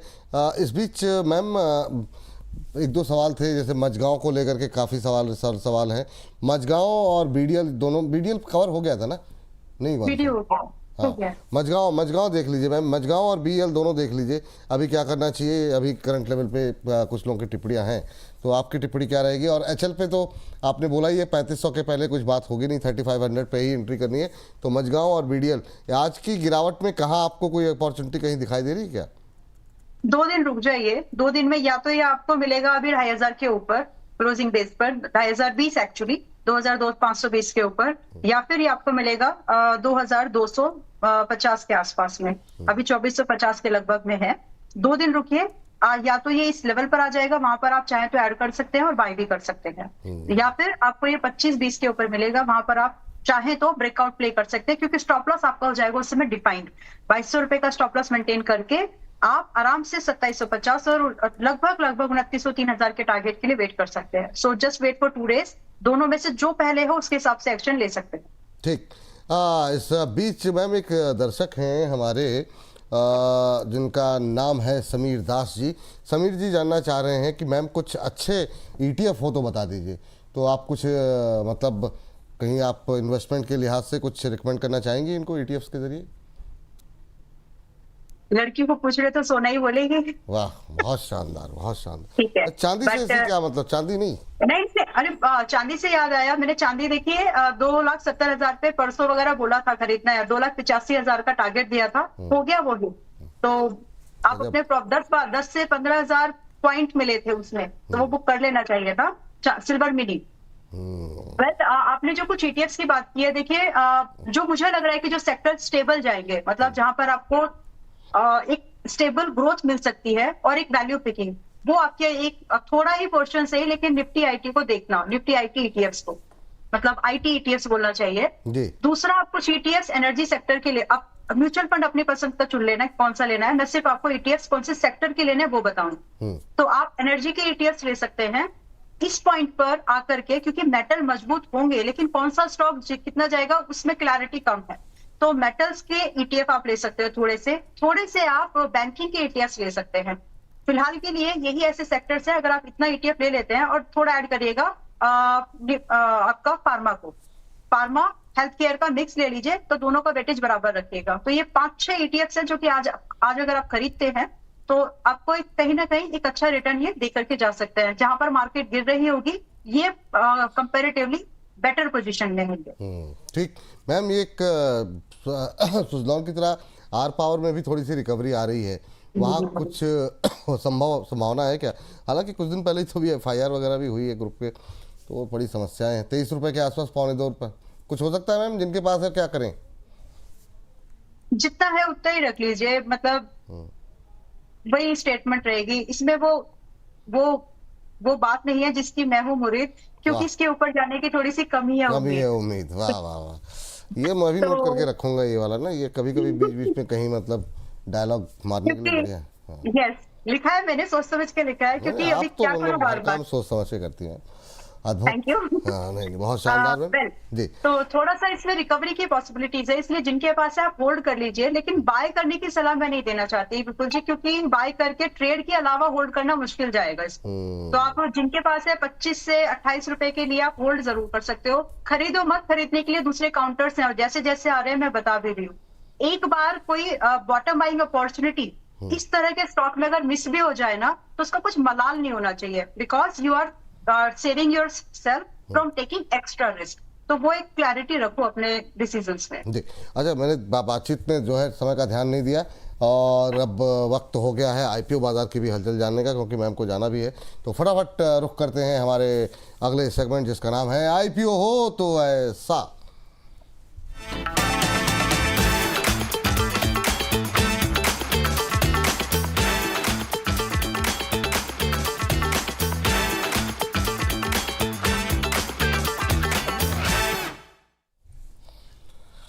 सेकेंडरी मार्केट में तो इस समय मतलब प्रेशर, दबाव, सूनापन देखने को मिल रहा है, पर क्या प्राइमरी मार्केट में कुछ एक्शन की उम्मीद कर सकते हैं? आईपीओ बाजार की हलचल में दांव लगाना भी चाहिए कि नहीं, या कंप्लीटली अवॉइड करना चाहिए? इन तमाम पहलुओं को लेकर के बातचीत करते हैं। क्या चल रहा है ग्रे मार्केट प्रीमियम, समझते हैं हर्ष के साथ। हर्ष हमारे साथ जुड़ चुके हैं। हर्ष, बताइए क्या कुछ अपडेट, कहीं कुछ सब्सक्रिप्शन के नंबर्स कुछ उत्साहजनक दिखाई दे रहे हैं या ठंडा पड़ा हुआ है वहाँ पे? तो आज देखिए काफ़ी कुछ है मार्केट में, काफ़ी ज़्यादा आईपीओ मार्केट में हलचल। पहली चीज़ तो हम लिस्टिंग की बात करते हैं। एक कंपनी की लिस्टिंग होती हुई देखिए सेटबैक की, और हम लोगों ने अपने दर्शकों को बताया था कि किस तरीके से इसके फंडामेंटल है, और बहुत ही चौंकाया है इसने अपने। ये देखिए लिस्टिंग में इशू प्राइस जो था 1352 रुपये के आसपास का था, जबकि बीएससी पे जो लिस्टिंग हुई है वो 1510 रुपये के भाव पर हुई है, यानी कि 13% ऊपर होती हुई दिखी है। वहीं एनएससी की लिस्टिंग की बात करें तो 1535 के भाव पर होती हुई दिखी है, यानी कि 14% का अप मूव साफ तौर पर देखने को मिला है। मैम क्या करेंगी इस लिस्टिंग पे? अच्छा मतलब सरप्राइज रहा, मतलब जो है आप कैसे देख रही हैं इसको? सरप्राइज नहीं था विपुल जी, आईपीओ एप्लीकेशन के लिए बोला था करना चाहिए। तो आपने बोला, अब जिन लोगों ने अभी क्या करें, प्रॉफिट बुक कर लें, क्या करें? नहीं, बिजनेस में दम है। देखिए बिजनेस मॉडल आपको बहुत कुछ बताता है, तो वैसे भी वही टारगेट से उतनी एक्सपेक्टेशन नहीं थी कि 14% पे भी जाएगा एक ही दिन के अंदर, बट गया। और जो लिस्टिंग रेंज की एक्सपेक्टेशन थी, अब आप इसको चाहे तो अगर आप आज बुक नहीं कर रहे हो तो अगले 6 महीने मत करना, और आईपीओ प्राइस बैंड से ज्यादा रिस्क लेना मत, यानी 1400 रुपए का स्टॉप लॉस लगा लीजिए और मेंटेन करिए अपनी पोजीशन को for next 6 month, so that आपको कम से कम 1650 और 1800 के टारगेट और दिख सके, because the business model is very good. तो या तो 15% का 14-15% जो भी मिल रहा है आज बुक करो, 10-15 जो भी आपने आईपीओ एप्लीकेशन में मिला, मोस्ट ऑफ द लोगों को आईपीओ मिला होगा, तो आप ये डिसीजन लीजिए, या फिर अगले 6 महीने तक इसकी तरफ मुड़ के मत देखिए, ताकि आपको और बेटर गेन मिल सके। ठीक, चलिए अब बाकी आईपीओ जो खुले हुए हैं उस पर बातचीत कर लेते हैं। लेकिन एक टिप्पणी आई, उसको मुझे लग रहा है कि मुझे पढ़ लेनी चाहिए। टिप्पणी तो इस पर नहीं लेंगे मैम। एक दर्शक लिख रहे हैं, आइनॉक्स विंड, स्वान कॉर्प, आरटीएन पावर, सुजलॉन में 30 to 40% लॉस है। Please suggest for a very long term investment, should I hold? Please please please. ये सब डॉटर के फ्यूचर के लिए। देखिए सर, हाथ जोड़ के निवेदन है आपके, मतलब बिटिया के फ्यूचर के लिए, मतलब जब आप शेयर लें तो बहुत ही सोच समझ करके लें, है ना। वहाँ पर रिटर्न जो है बहुत तेज़ी के साथ ना बने, पर सुरक्षित रिटर्न रहें, इस पर फोकस करने पे ज़्यादा तवज्जो देनी चाहिए आपको। तो ये थोड़ा सा आपने जो आरटीएन और तमाम चीज़ें जो ली हैं, थोड़ा सा मैं इस पर थोड़ा सा असहमत हूँ। बाकी अंबाला मैम से बातचीत करेंगे। पहले अगले आईपीओ को ले लेते हैं बातचीत, क्योंकि आज का आईपीओ पहला कौन सा होगा? जी, राजपुताना स्टेनलेस, और आज इसका है तीसरा दिन, और हमने दर्शकों को बताया था काफ़ी पुरानी कंपनी है। यहाँ पे स्टेनलेस स्टील के प्रोडक्ट्स को लेकर काफ़ी बड़ा इनका यहाँ पे जो है प्लान है, और साफ तौर पे हर एक सेक्टर में इस कंपनी का फोकस है। करीब 80 से ज़्यादा ग्रेड्स जो प्रोडक्ट्स हैं वो बनाती है कंपनी। और देखिए सब्सक्रिप्शन लेवल आज आखिरी दिन में बहुत ही ठंडा रिस्पॉन्स देखने को मिल रहा है। क्वालिफाइड इंस्टीट्यूशनल बायर अभी तक फुल्ली सब्सक्राइब हुए हैं। एनआईआई की भी लगभग यही स्थिति है, लेकिन रिटेल पार्टिसिपेशन आप देखिए सिर्फ 20% सब्सक्राइब हुआ है। टोटल देखें तो 60%, यानी कि अभी भी फुल्ली तरीके से सब्सक्राइब होता हुआ नहीं दिख रहा है। ग्रे मार्केट प्रीमियम की बात करें, आप सोचिए 2 रुपये पर था, अब आप 50 पैसे पर आ गए हैं। यहाँ पे ये स्थिति देखने को मिल रही है। 41% के आसपास लिस्टिंग की संभावना है, और 41% के आसपास, और जो अगर हम प्राइस के हिसाब से देखें तो 122 रुपये या फिर 122 रुपीज़ 0.5 के आसपास जो है यहाँ पे इसकी लिस्टिंग हो सकती है। मैम, राजपुताना स्टेनलेस क्या व्यू है आपका, क्या करना चाहिए अभी? इसमें एप्लीकेशन देना चाहिए विद अ व्यू कि आप एक शॉर्ट टर्म इन्वेस्टमेंट आइडिया के तौर पर आप इसको देखें, रादर कि आप इसमें सिर्फ प्रीमियम लिस्टिंग को चेस करें। बिजनेस मॉडल क्योंकि अच्छा है, स्मॉल कैटेगरी की एसएमए कैटेगरी में कंपनी आती है, मतलब माइक्रो लेवल पर, एसएमए लेवल ही बोलिए उसको, इस लेवल पर एक कंपनी आती है। पीयर्स के कंपेरेटिवली ठीक ठाक है, कंपनी में प्रॉफिट है, and the most beautiful thing which I like is metal में मैन्युफैक्चरिंग इंडस्ट्री इंडिया में कर रही है ये, तो ये सारी चीजें इसके लिए, और साथ में जो टाइमिंग है मार्केट उस समय शायद थोड़ा सा रिकवर कर जाएगी, मेटल इंडेक्स जो है, साथ में छोटा साइज होने की वजह से आईपीओ का एक रिस्पॉन्स यहाँ पर पॉजिटिव बन सकता है। जीएमपी डेटा मैं ज्यादा ट्रैक नहीं करती, मेरा फोकस होता है कि कंपनी के फाइनेंशियल्स, बिजनेस मॉडल और टाइमिंग वगैरह किस तरह की, क्या प्राइस बैंड पर आ रहा है। So for all that I am expecting a little bit kind of a premium.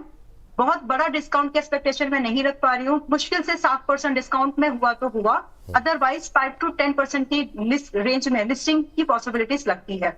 But अगर आप सिर्फ लिस्टिंग गेन को ही चेज करना चाहते हो और उसकी जगह पर आप इसको शॉर्ट टर्म 3 महीने के नजरिए से इसमें एप्लीकेशन दीजिए एंड रिटर्न बन सकते हैं 140 रुपए से लेकर के 155 रुपए के भाव आपको 3 महीने के दायरे पर दिखने चाहिए। 7% का ही रिस्क लेना है, यानी जो इसका लोअर प्राइस बैंड है वहां से 7% का रिस्क लीजिए। ठीक, ये बात यहाँ पर राजपुताना स्टेनलेस को लेकर के निकल के आती हुई। लास्ट आईपीओ हर्ष सर 2 आईपीओ रह गए हैं। एक आज जो है इसका सेकंड डे इनोवेशन आईपीओ की बात कर लेते हैं यहाँ पर। और आप ये देखिए राजपुताना से आगे बढ़ते हैं यहाँ पर, और आप ये देखिए ये जो कंपनी है हमने अपने दर्शकों को बताया कि मैन पावर सप्लाई को लेकर बिजनेस है। Basically security guard, cleaner, office staff, तमाम तरह की जो चीज़ें हैं यहाँ पर, हॉस्पिटल चेन हो, सब जगह पर ये कंपनी अपने सप्लाई करती है। और इसके और भी कई बिजनेस मॉडल है, उसके ऊपर हम लोग चर्चा बाद में करेंगे। लेकिन आप स्ट्रेंथ के हिसाब से देखिए रेवेन्यू ग्रोथ लगातार इस कंपनी की बढ़ी है। अगर आप इस देखें यहाँ पे कंपनी का CAGR के हिसाब से करीब 86% हो जाता है। टोल मैनेजमेंट के सेगमेंट में 100% का जंप है। अगर आप पिछले साल देखें, क्लाइंट रिटेंशन की बात करें यहाँ पर तो काफ़ी अच्छा यहाँ पे जो ट्रैक रिकॉर्ड देखने को मिलता है। यहाँ पे प्रॉफिटेबिलिटी की बात करें तो प्रॉफिटेबिलिटी, चाहे रिटर्न ऑन इक्विटी देखिए, रिटर्न ऑन कैपिटल एम्प्लॉयड देखिए, तो प्रॉफिटेबिलिटी साफ तौर पर दर्शाते हैं। पीयर्स के मुकाबले यहाँ पर स्ट्रॉन्ग ऑपरेशंस है यहाँ पर कंपनी का, काफ़ी ज़्यादा देश भर में करीब अच्छा एक्सपेंशन, 180 से ज़्यादा क्लाइंट्स हैं यहाँ पे। पोस्ट आईपीओ अपॉर्चुनिटी यहाँ पे साफ तौर पे दिखती है, क्योंकि जो बड़े बड़े कॉन्ट्रैक्ट्स हैं वो कंपनी की झोली में आते हुए दिखते हैं। लेकिन अगर आगे बढ़े हम लोग इसकी वीकनेस को तलाशें यहाँ पर, तो क्लाइंट कॉन्सेंट्रेशन साफ तौर पर दिखता है। क्योंकि देखिए NHAI की तरफ से कई बार डिबार्ट करती हुई चीज़ें देखने को मिलती है, तो वो इम्पैक्ट यहाँ पर ज़रूर दिखता है।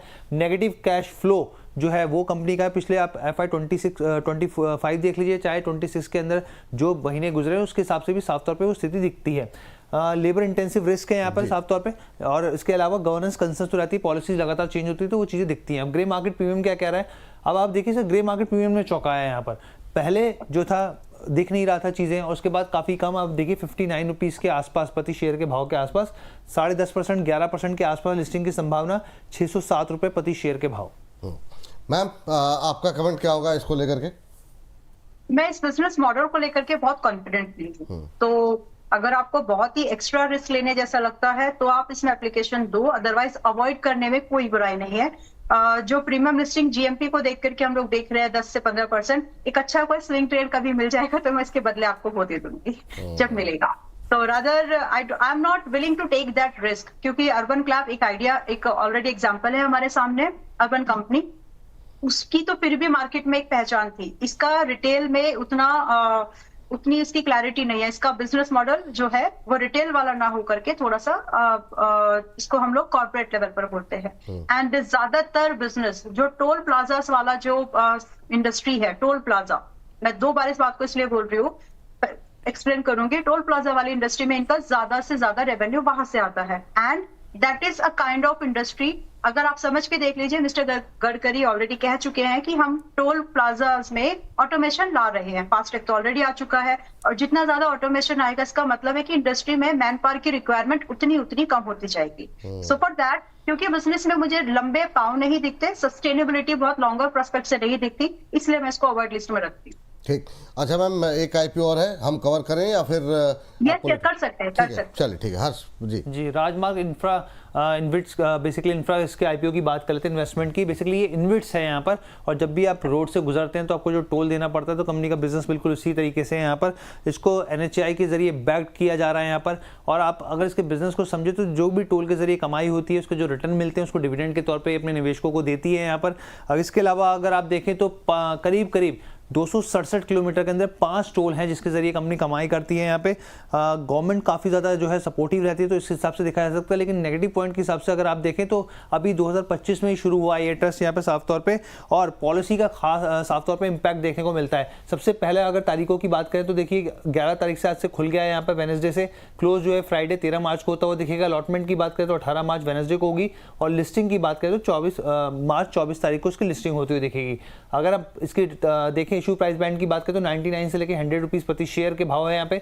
इशू साइज जो है वो 6000 करोड़ के आसपास का है, फ्रेश इशू है पूरे तरीके से, और जो हमने बताया बेसिकली बुक बिल्डिंग इन्विट है। अमला मैम, आपका व्यू क्या होगा, यहाँ पे क्या भरोसा किया जा सकता है? मुझे फिर अभी जो रिसेंट आप लोगों ने इवेंट किया था ना, मिस्टर गडकरी जी ने एक बात बोली थी कि जो राजमार्ग वाले जो अगर आपको भरोसा है उस चीज पे वो इन्वेस्टमेंट करो। बस आज के 2 IPOs में गडकरी जी का नाम आ गया, क्योंकि दोनों ही उनके कोर से रिलेटेड है। मतलब ये जितने भी नेशनल हाईवेज के मंत्री है ना, वो सेंट्रल मिनिस्टर है, ये भी वैसी ही है। But instead of chasing absolute return like जैसे बाकी स्टॉक्स में होता है, ये वैसे तो नहीं चलेगा। ये एक ऐसी चीज है जिसको आपको अगर लग रहा है कि भारत के, मतलब कल भी मैं कहीं रिव्यू कर रही थी इसको, तो अगर आपको लगता है कि रोड भारत के अभी वैसे नहीं है जैसे आपको चाहिए तो इस पे इन्वेस्टमेंट करो, और मुझे लगता है कि वैसे नहीं है जैसे कि हमको चाहिए तो डेफिनेटली इसमें इन्वेस्टमेंट बनती है। बट दिस इज रादर, आप इसको समझ लें कि ये रीट है, मतलब it is kind of investment infrastructure, जो एक पर्टिकुलर थीम होती है उसका एक अलग सा प्रोडक्ट है, नया प्रोडक्ट है। अब इसमें इन्वेस्टमेंट करनी चाहिए। एक ऐसा पैसा आप इसमें लगा सकते हैं जिसको आप आज लगा करके 5-6 साल कम से कम छोड़ के रख सके, और डेफिनेटली इट्स अ गुड बेट।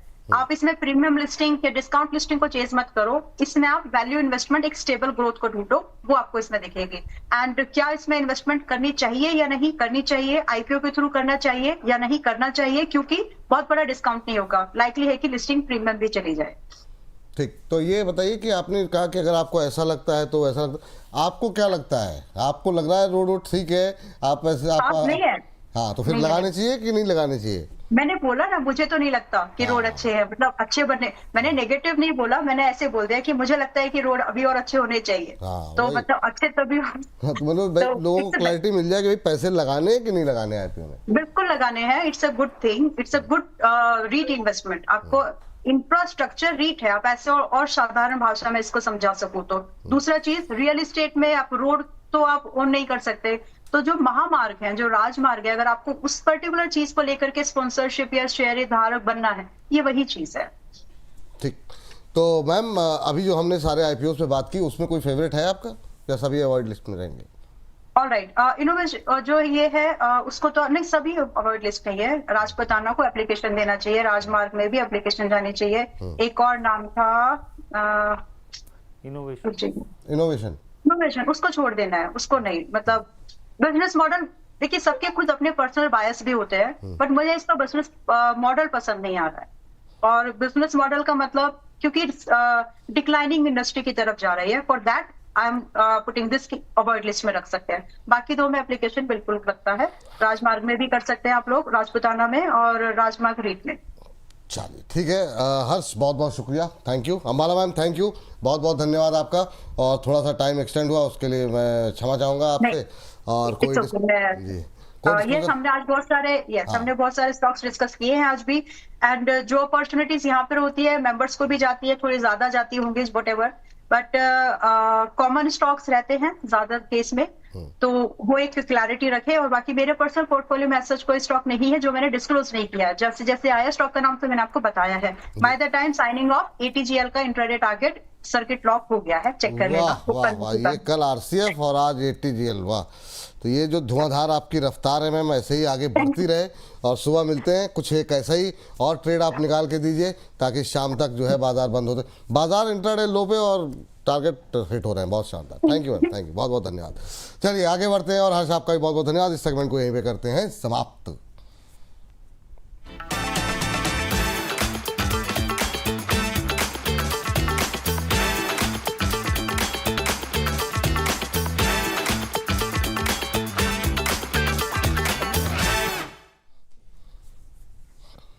हाँ चलिए, और अब हमारे साथ दो और विशेष मेहमान जुड़ चुके हैं, तो मतलब बातचीत का सिलसिला थमना नहीं चाहिए, और एक से एक एक्सपर्ट्स आपके सामने लेकर के आते हैं।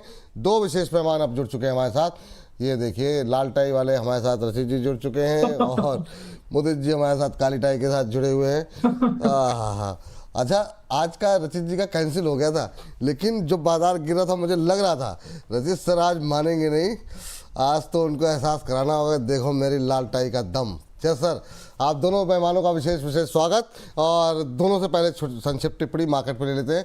रचित सर, पहले आप ही बोल लीजिए, क्या लग रहा है, रिकवरी आएगी आखिरी के 1 घंटे में या फिर नहीं आएगी? 24,000 के ऊपर या नीचे? सबसे पहले आपको नमस्कार, मुदित भाई को नमस्कार, बोनस परिवार के सब सदस्यों को नमस्कार। और सर कल के लिए माफी चाहूंगा, मतलब क्या हो गया है कि एक्चुअल में दिमाग थोड़ा जगह पे कई कबार नहीं रहता है, और जो कंफ्यूजन हुआ उसके लिए मैं माफी चाहूंगा। इसी एक कारण था जिसके लिए मैं आया, मैंने कहा सर गुस्सा है थोड़ा, और एक बार चला जाता हूँ, कहाँ जाएंगे सर, नाराज हो गए आप, थोड़ा सही रहेगा।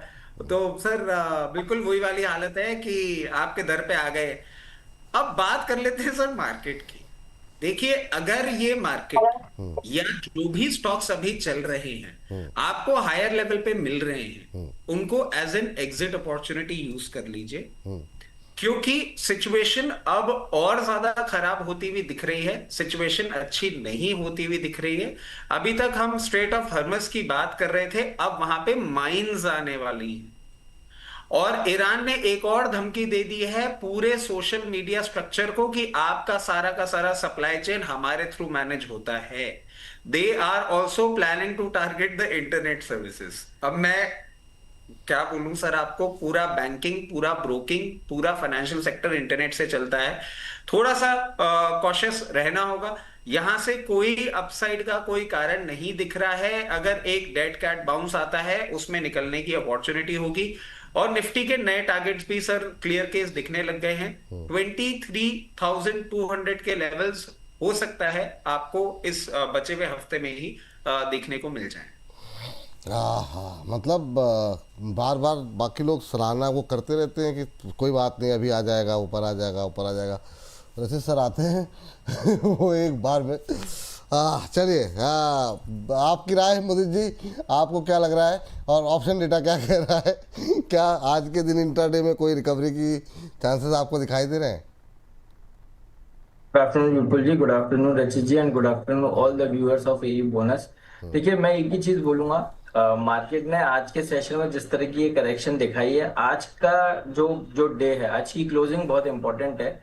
कहीं भी निफ्टी में 24,028 जो मंडे के सेशन में क्लोजिंग थी, उसके अगर नीचे क्लोज होता है तो फिर से और मोर करेक्शन यहाँ से देखने को मिल सकती है। और जैसा रचित जी बोल रहे हैं, 23,300 23,200 तक के डाउनसाइड के लिए निफ्टी खुल जाएगा। लेकिन मुझे ऐसा लगता है कि एक बाउंस बैक जरूर यहाँ से आना चाहिए, क्योंकि आज बहुत सारे स्टॉक्स ने अपने सपोर्ट को टच करके थोड़ा थोड़ा बाइंग दिखा रहे हैं। हालांकि कोई मेजर बाउंस बैक देखने को नहीं मिल रहा है, बट स्टिल हमें लगता है 23,900 के पास निफ्टी ट्रेड हो रहा है, तो यहाँ से एक बाउंस बैक आ सकता है। 24,028 उम्मीद करते हैं कि आज के सेशन में ऊपर क्लोजिंग आ जाए। अगर नहीं आती है तो फिर कल से फिर एक बार मेजर पेन देखने को मिल सकता है। अच्छा, मतलब ठीक है, यूरोप तो डाउन है, पर एशियन मार्केट में वैसी मतलब गिरावट नहीं रही जैसी अपने यहाँ देखने को मिल रही है। रजी सर, ये निकाई, कोस्पी, यहाँ पे क्यों रिकवरी रही सर? सर देखिए, क्लियर केस है, हमारे साथ प्रॉब्लम्स कुछ और आती हुई दिख रही हैं। मतलब आप ये देखिए, अभी आपने आईआरसीटीसी का अगर अनाउंसमेंट सुन लिया, खाना बंद कर देंगे सर। और एलपीजी सप्लाई को लेके गवर्नमेंट जो बहुत ज्यादा कॉशियस हो रही है ना, क्योंकि सर हमारे पास पॉपुलेशन इतनी बड़ी है केटर करने के लिए, और हमारी एलपीजी सप्लाई है नहीं उस तरीके से। अब ये जो एक पेन पॉइंट बढ़ रहा है, पहले आपने लास्ट वीक इंडस्ट्रियल सप्लाई की कट करने की बात करी थी, फिर आपने परसों शाम को या कल सुबह अनाउंसमेंट कर दिया कि एलपीजी एसेंशियल सर्विसेज से बाहर निकल रही है। ये गैस सप्लाई बहुत बड़ा प्रॉब्लम होने वाला है सर। बैंगलोर, मुंबई और अब आईआरसीटीसी, ये जो एक स्ट्रक्चर है ना, पूरी फूड इंडस्ट्री, और फूड इंडस्ट्री के साथ हमारे जो डोमेस्टिक कंजम्पशन है उसको भी हिट करने वाला है। एंड टू बिगिन विद ये एलपीजी से हो रहा है, followed by petrol diesel and followed by electricity supply. अगर ये वॉर नहीं रुकता है तो हमारी सारी सिचुएशन हिट होगी। ये हिट होगी तो पूरा इंडस्ट्रियल प्रोडक्शन हिट होगा। इंडस्ट्रियल प्रोडक्शन हिट होगा तो क्वार्टर 4 में जो हम इंप्रूवमेंट की एक्सपेक्टेशंस कर रहे थे, वो अदर वे राउंड पूरी की पूरी प्रॉब्लमैटिक एरिया में चली जाएगी। अगर वो प्रॉब्लमैटिक एरिया में जाती है और इन्फ्लेशन बढ़ता है तो आरबीआई को स्ट्रेंथन करना होगा, टाइटन करना होगा। उधर रेट हाइक की बात हो रही होगी, इधर इंडस्ट्रीज काम नहीं कर पा रही होंगी, तो एक डोमिनो इफेक्ट क्रिएट होगा, जिससे बैंकिंग इंडस्ट्री प्रॉब्लम आएगी, फाइनेंस प्रॉब्लम में आएगी और ओवरऑल इंडस्ट्री प्रॉब्लम में आएगी। ये वॉर सर, मैं कल भी कह रहा था आपको, आज फिर बोलूंगा, ये आग अब हमारे ऊपर बढ़ती हुई दिख रही है। क्या बात। चलिए, इस बीच गोपी कांड चट्टोपाध्याय जी कह रहे हैं वेरी सॉरी। किस बात के लिए सर, ये तो बता दीजिए। मतलब बाकी तो ठीक है, रचित जी माफ़ कर देंगे, ऐसा नहीं है, लेकिन पर माफ़ी मांग किस लिए रहे हैं? खाली वेरी सॉरी लिख के छोड़ दिया। अनन्या जी कह रही है, विपुल सर एक दिन मार्केट में तेजी, नेक्स्ट डे पैनिक, बहुत कंफ्यूज हूँ और मैं 8% का प्रॉफिट रोटो पंप में बुक कर रही हूँ। लेकिन सर रचित सर क्यों आए? बाजार तो अब पैनिक बटन दबा देगा, बुरी तरह गिरने वाला है। ओहो, रचित सर का खौफ हो गया है सर, मतलब देख रहे हैं आप, अद्भुत, बहुत शानदार। आप ये मानेंगे नहीं, हाँ। एक सिर्फ व्यू पॉइंट शेयर कर रहा हूँ। हाँ। आज एक प्लेटफॉर्म पे बैठा हुआ था, तो उन्होंने क्लियर केस मुझसे पूछा, and what else are you selling? बोले आप बाइंग तो कर ही नहीं सकते हो, आप बेच क्या रहे हो ये और बता ये के बताओ, चले जाओ वाह। ताकि उधर हम बाइंग ना करें। छवि आपने जो बना ली ना, अद्भुत। चलिए सर इस बीच एक्चुअली मजाक अपनी जगह है, ये पेन पॉइंट बहुत बड़ा हो रहा है सर। ठीक है सर, मतलब सब कुछ अच्छे से निपट जाए, हम तो यही चाहेंगे, मतलब जो है। अरे सर शादी ब्याह थोड़ा ना है, लड़ाई चल रही है, निपटे का। अरे निपट जाए या लड़ाई खत्म कर दें, मतलब ये हम चाह रहे हैं, हम तो अच्छा ही चाह रहे हैं सर, हम ये कह रहे हैं, हम मतलब सर इसमें मैं एक चीज 2 सेकंड और ले लेता हूं सर। ले लीजिए। इस बार अमेरिका को अब एक्चुअल में ये लग रहा है कि मधुमक्खी के छत्ते में हाथ दे दिया है। क्यों सर? क्योंकि इजराइल का जो आयरन डोम है ना, वो भी इंपैक्ट हो गया है और कल से उन्होंने, ईरान ने क्लस्टर मिसाइल छोड़ना चालू कर दिया है इजराइल के ऊपर। सर ये सिचुएशन, अब ईरान जो है ना वो ऐसा हो गया है कि मैं तो जाऊंगा ही जाऊंगा, तुम सबको लेके जाऊंगा। बहुत शानदार सर, बस मतलब जो है मुझे तो निगाहें बाजार पे ही लगी हुई हैं, थोड़ा सा समझ जाता तो ठीक रहता, लेकिन मौसम पे मोदी जी आप बताइए, हमारे एक दर्शक हैं जो कि 200 पे लेके बैठे हुए हैं, क्या करना चाहिए उनको? ये सिंपली तनु के नाम से इन्होंने आईडी बनाई हुई है, 200 पे है मौसम, आप क्या सलाह देंगे? और एक शायद आपने कोई ओरिएंटल होटल दिया था, मुझे सवाल मेरी आंखों से ओझल हो गया, उन्होंने कहा था कि वो मोदी जी ने दिया था, तो उस पर अगर कोई अपडेट हो तो आप चाहें तो उसको आप शेयर कर दीजिए, वो मैसेज मुझसे मिस हो गया जी। बिल्कुल, देखिए सबसे पहले मोस्टशिप पे बात करते हैं। मोस्टशिप में रिसेंटली एक लो बनाया 163 का, वहां से कुछ बाउंस बैक दिखा रहा है और अभी जो गैप बना था वो गैप भी अभी सस्टेन्ड है। तो यहाँ पर इनको क्या करना है, 163 के एसएल से पोजीशन होल्ड करके चलनी है। बाउंस बैक देखने को मिल सकता है, बाउंस बैक में 185 190 तक के अपसाइड मूव नजर आते हैं, तो पोजीशन होल्ड करके चलने की सलाह दे रहे हैं 163 के स्टॉप लॉस के साथ। ओरिएंटल होटल हमारी रिकमेंडेशन था, 98 का एसएल लास्ट था, वो एसएल हिट हुआ है और उसके बाद जरूर बाउंस बैक देखने को मिल रहा है, लेकिन स्टॉप लॉस हिट हुआ है। यहाँ से अगर थोड़ा मोड़ा और बाउंस देखने को मिलता है तो एग्जिट करने की सलाह होगी। व्यू यहाँ से पूरी तरह से अब स्टॉक में चेंज हो चुका है, स्टॉप लॉस हिट हो चुका है। ठीक, हमारे एक दर्शक व्हाट्सएप पे कमेंट कर रहे हैं, कह रहे हैं I have heard the war will fizzle out in a week. तो सब लोग अपने अपने एनालिसिस जो है यहाँ पर निकल करके दे रहे हैं कि क्या क्या उनका एनालिसिस है, लेकिन इन सब के बीच में हम अपना एनालिसिस भी बता देते हैं। शुरू करते हैं खबरों का खेल।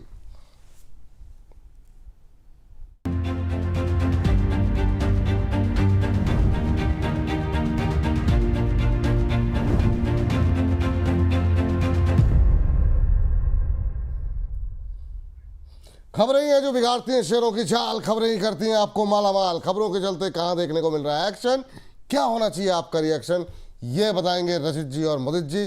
खबर बताएंगे हम और निर्णय लेंगे आप, खरीदें बेचें या फिर बने रहें। एक एक करके तमाम शेयरों को लेकर के आते हैं स्क्रीन पर और सबसे पहले लेकर के आएंगे हैप्पीएस्ट माइंड। हैप्पीएस्ट माइंड में आज अच्छा मोमेंटम देखने को मिल रहा है, इंट्राडे में करीब 8% के आसपास की तेजी देखने को मिल रही है, 7.25% के आसपास की अब रह गई है, लेकिन पिछले 5 कारोबारी सत्र में यहाँ पर अच्छा मोमेंटम देखने को मिला है और करीब करीब 27% का रिटर्न यहाँ पर आता हुआ दिखाई दिया है। अभी 5.5% मजबूत अभी भी दिखाई दे रहा है। FY27 रेवेन्यू ग्रोथ गाइडेंस बढ़ाने के बाद से यहाँ पर तेजी देखने को मिल रही है। क्या टिप्पणी रहेगी रजित सर, आपसे शुरू कर रहे हैं, बताइए अभी क्या व्यू रहेगा हैप्पीएस्ट माइंड में, क्या दिमाग जो है वो प्रसन्न रहेगा इसको रखें अगर तो? नहीं बिल्कुल सर, और ये आप देखिए एआई का एक बहुत स्ट्रॉन्ग कंटेंडर है, फंडामेंटली अच्छा लगता है ये स्टॉक। और इसमें बस एक चीज है, अगर आपके पास पोजीशन है 398 के स्टॉप लॉस के साथ, अभी आप इस पोजीशन को राइड करिए। बहुत अच्छे वॉल्यूम के साथ ये पार्टिसिपेशन देखने को मिल रहा है। 50 डे मूविंग एवरेज इसने अपना आज ब्रीच कर दिया है और जिस तरीके से अभी ये चल रहा है 498 के लेवल्स आपको दिखा सकता है। 398 के स्टॉप लॉस के साथ 498 के टारगेट्स के लिए इसमें बिल्कुल अपनी पोजीशन बरकरार रख सकते हैं। बरकरार रख सकते हैं। अच्छा, हमारे व्हाट्सएप पे एक और टिप्पणी आई है, क्या नाम है, राहुल सरकार जी की टिप्पणी आई। सवाल तो मैं नहीं ले पाऊंगा सर आपका, कल परसों में ले लेंगे करें, लेकिन रचित सर जैसा भी बोलता है पर अलर्ट करता है, तो ये मतलब इनकी टिप्पणी आई है। तो ठीक है, लेकिन मतलब जो है कह रहे हैं कि लोगों को अलर्ट करने का काम आप कर रहे हैं, ये बड़ी अच्छी बात है। अब जो है अगली खबर जरा स्क्रीन पर लेकर के आ जाइए, उस पर जो है राय ले लेते हैं मोदी जी की। और अगली कंपनी जो है वो है RIL पे आपको बता दें कि ये सुबह ट्वीट किया था ट्रम्प साहब ने और उन्होंने कहा भारत को थैंक यू, रिलायंस को थैंक यू और बहुत सारी बातें उन्होंने बोल दी। अमेरिका फर्स्ट रिफाइनिंग के साथ अब विकसित होगी, ऊर्जा, प्राकृतिक ऊर्जा के क्षेत्र में अमेरिका जो है फिर से जो है लीडर बनेगा। बहुत सारी बातें उन्होंने कही, लेकिन मोटी बात यह है कि $300 बिलियन रिलायंस जो है वो यूएस में इन्वेस्टमेंट करने जा रहा है और पोर्ट ऑफ बोरोवेल में जो है ये जो है रिफाइनरी लगाई जानी जा रही है। मोदी सर, RIL देश की दिग्गज कंपनी, क्या व्यू आपका, क्या करना चाहिए? सर व्यू पॉजिटिव है और आज का जो करेक्शन आ रहा है तो ये एक अपॉर्चुनिटी मैं आ रहा हूँ रचित सर, हमें लगता है यस हमें लगता है कि बिल्कुल बाय करने की सलाह है। 1390 रुपए के आसपास ट्रेड हो रहा है, खरीदारी करके चल सकते हैं 1350 के स्टॉप लॉस के साथ। बाउंस बैक में पहला टारगेट 1460 का बनेगा, वो निकाला तो 1500 तक के अपसाइड मूव नजर आते हैं। बाय एंड होल्ड करने की सलाह है 1350 के स्टॉप लॉस के साथ। आप कुछ कहना चाह रहे थे शायद? सर एक कॉल है 23,800 निफ्टी की पुट यहाँ पे खरीदी जा सकती है, 254 रुपए चल रही है, 254। पहला टारगेट होगा इसका 288 और दूसरा टारगेट होगा 360। निफ्टी की 23,800 की पुट और जो स्टॉप लॉस है अभी क्या चल रही है सर, क्या बताया आपने, कितने पे चल रही है अभी? सर 250 के आसपास, ठीक है। अच्छा हाँ जी सर, स्टॉप लॉस क्या बताया? का स्टॉप लॉस होगा। हाँ स्टॉप लॉस क्या बताया सर? 186 का स्टॉप लॉस होगा और पहला टारगेट 298 और फिर 360। 298 था या 288? चलिए 298 है, चलिए ठीक है। 298 भी 298 कर लीजिए। 298 360। स्टॉप लॉस 186 कितना बताया आपने? जी 186 186 के आसपास स्टॉप लॉस लगाइए। 250 का जो है पे आसपास अभी चल रही है। 23,800 23,800 की निफ्टी की पुट बाय करने की सलाह यहाँ पर देखिए। क्या करके मानेंगे रचित जी, मतलब अद्भुत जो है टारगेट यहाँ 298। बट मुझे लग रहा है इसका स्टॉप लॉस ट्रिगर होगा, जिस तरीके से मुदित भाई ने अभी अपने होठ ऊपर उठाते हुए यूं किया है, मुझे लग रहा है स्टॉप लॉस ट्रिगर होगा। पहले भी मैच वैच भी खेलते थे मतलब आप लोग पहले, क्या मतलब वो इशारा समझ के कि नहीं वाइट जाएगी, नो जाएगी। देखिए ना, मैं इनको इसीलिए देख रहा था, कॉल देने के बाद मैं आपको नहीं देख रहा था, इन्हीं को देख रहा था। ये ठप्पा लगाते हैं नहीं लगाते हैं वो देखने वाली बात है।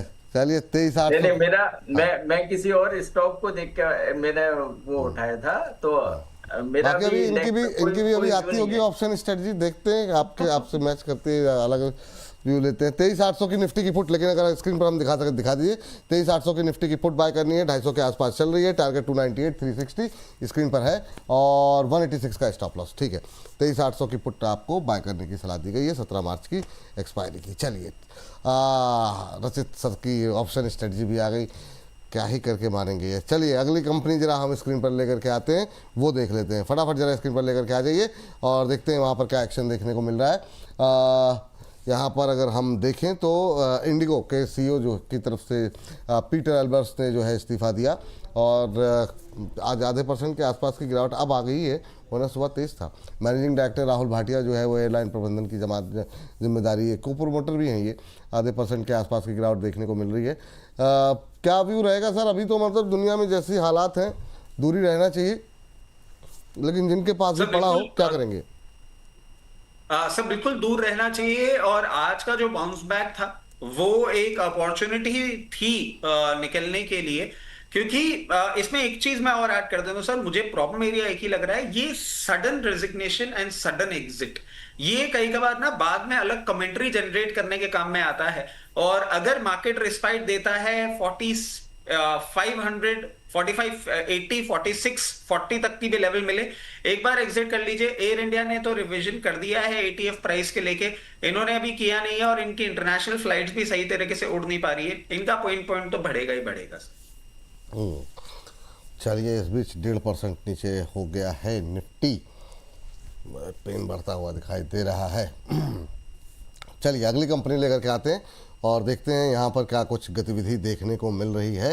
Hindustan zinc almost flat, company ने CMR ग्रीन टेक्नोलॉजी के साथ जो है एक टाई अप किया है और इससे राजस्थान के में जो जिंक पार्क में जिंक अलॉय के निर्माण को जो है वो बढ़ावा मिलेगा।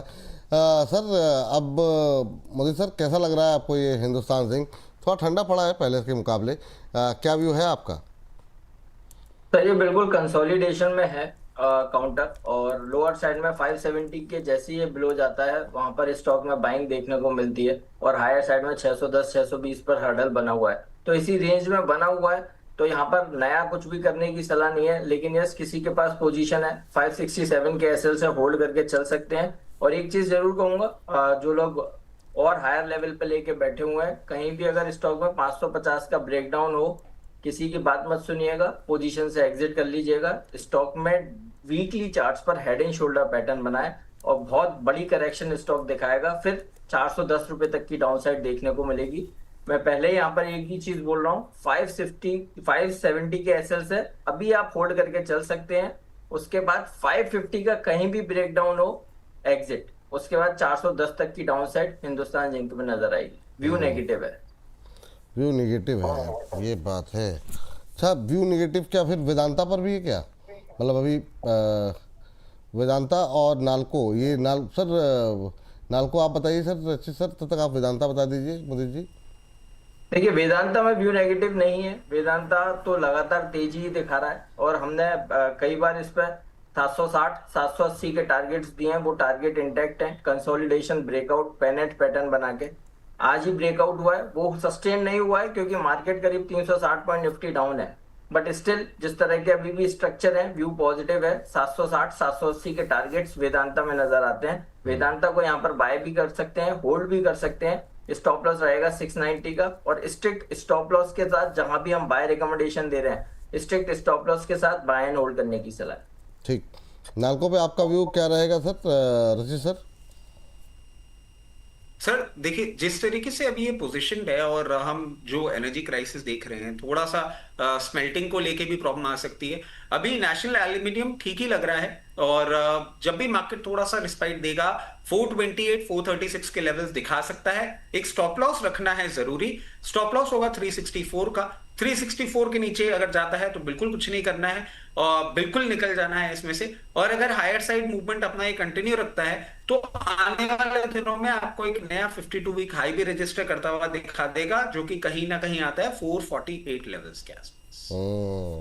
ठीक, ये बात नाल्को को लेकर के निकल के आ रही है। और इस बीच एक दर्शक की टिप्पणी भी आई है ममता जी की, और सराहना की है उन्होंने मोदी जी की। कह रहे हैं मोदी सर कॉल दिए थे प्रीमियर एनर्जी को लेकर के, सेकंड टारगेट हिट हो गया, thank you Vipul sir, Modi sir. तो सर ये सराहना है आपकी, जो कल की कॉल थी उसने अपना लक्ष्य भेदा है। और चलिए, इस बीच दिलीप कुमार जी कह रहे हैं अदानी टोटल गैस पर सर्किट लग गया है, प्लीज़ बताएं सर। अब बताना क्या, मतलब सुबह कॉल दी गई थी माला जी की तरफ से, अब पर सर्किट लग गया इस गिरते बाजार में भी, तो फिर मतलब जो है बड़ी बात है कि इस गिरते बाजार में अपर सर्किट लग रहे हैं, वो भी अदानी टोटल गैस में। और सुबह 7-8% ऊपर था जब कॉल दी गई थी। तो आप अगली कंपनी लेकर के आ जाइए जरा, देखते हैं यहाँ पर क्या कुछ गतिविधि देखने को मिल रही है। आयशर मोटर्स 3% नीचे, आज पूरे ऑटो पैक में अब थोड़ा प्रेशर बढ़ता हुआ। कंपनी ने अपने जॉइंट वेंचर VECV में नेतृत्व स्तर में बदलाव किया है। बी श्रीनिवासन जी अब 1 अप्रैल से जो है VECV के MD और CEO जो है वो नियुक्त किए गए हैं। प्रेशर बढ़ता हुआ है यहाँ पर। विनोद अग्रवाल 1 अप्रैल से जो है VECV के बोर्ड के चेयरमैन नियुक्त हुए हैं। रशीद सर आप बोल दीजिए जरा इस पर, आयशर मोटर्स पे, ये आपके पास तो इसकी बाइक भी है सर। सर बिल्कुल, देखिए इसमें प्रॉब्लम जो आ रही है, और पूरे ऑटो सेक्टर में जो आपको प्रॉब्लम आती हुई दिख सकती है, वो है चिपसेट। 2020-21 same problem. ये मैनेजमेंट इशू तो इतना बड़ा नहीं है जिसके कारण से हम ये करेक्शन देख रहे हैं। पूरा ऑटो पैक में करेक्शन हम चिपसेट शॉर्ट सप्लाई जो होने वाली है उसके कारण देख रहे हैं। 6760 का एक सपोर्ट है, उसके ऊपर जब तक मेंटेन कर रहा है आपको एक अपमूव इसको 7800 तक लेके जा सकता है, बट बहुत ज्यादा कोई बुलिश ट्रेंड चेंजिंग सिचुएशन अभी बनती हुई दिख नहीं। ठीक, अगली कंपनी पे रुक करते हैं और जरा स्क्रीन पर लेकर के आ जाइए अगली कंपनी जहां पर के एक्शन देखने को मिल रहा है, वो है एच जी इंफ्रा। आज सुबह से काफ़ी अच्छा मोमेंटम बना हुआ है मोदी जी में, करीब 400 करोड़ से ज़्यादा का ऑर्डर मिलता हुआ दिखाई दिया है। Order Madhya Pradesh railway infrastructure से जो सिविल वर्क होता है उससे जुड़ा हुआ है, और सुबह से ही अच्छी तेज़ी इस शेयर में देखने को मिल रही थी। अभी भी गिरते बाजार में कोशिश कर रहा है मजबूत रहने की, 0.9% ऊपर 534 के आसपास अभी ट्रेड करता हुआ। एचजी इंफ्रा पे क्या व्यू रहेगा मोदी जी आपका? देखिए फॉलिंग ट्रेंड लाइन का ब्रेकआउट आज हुआ है और न्यूज के चलते स्टॉक में बढ़िया बाइंग देखने को मिली है।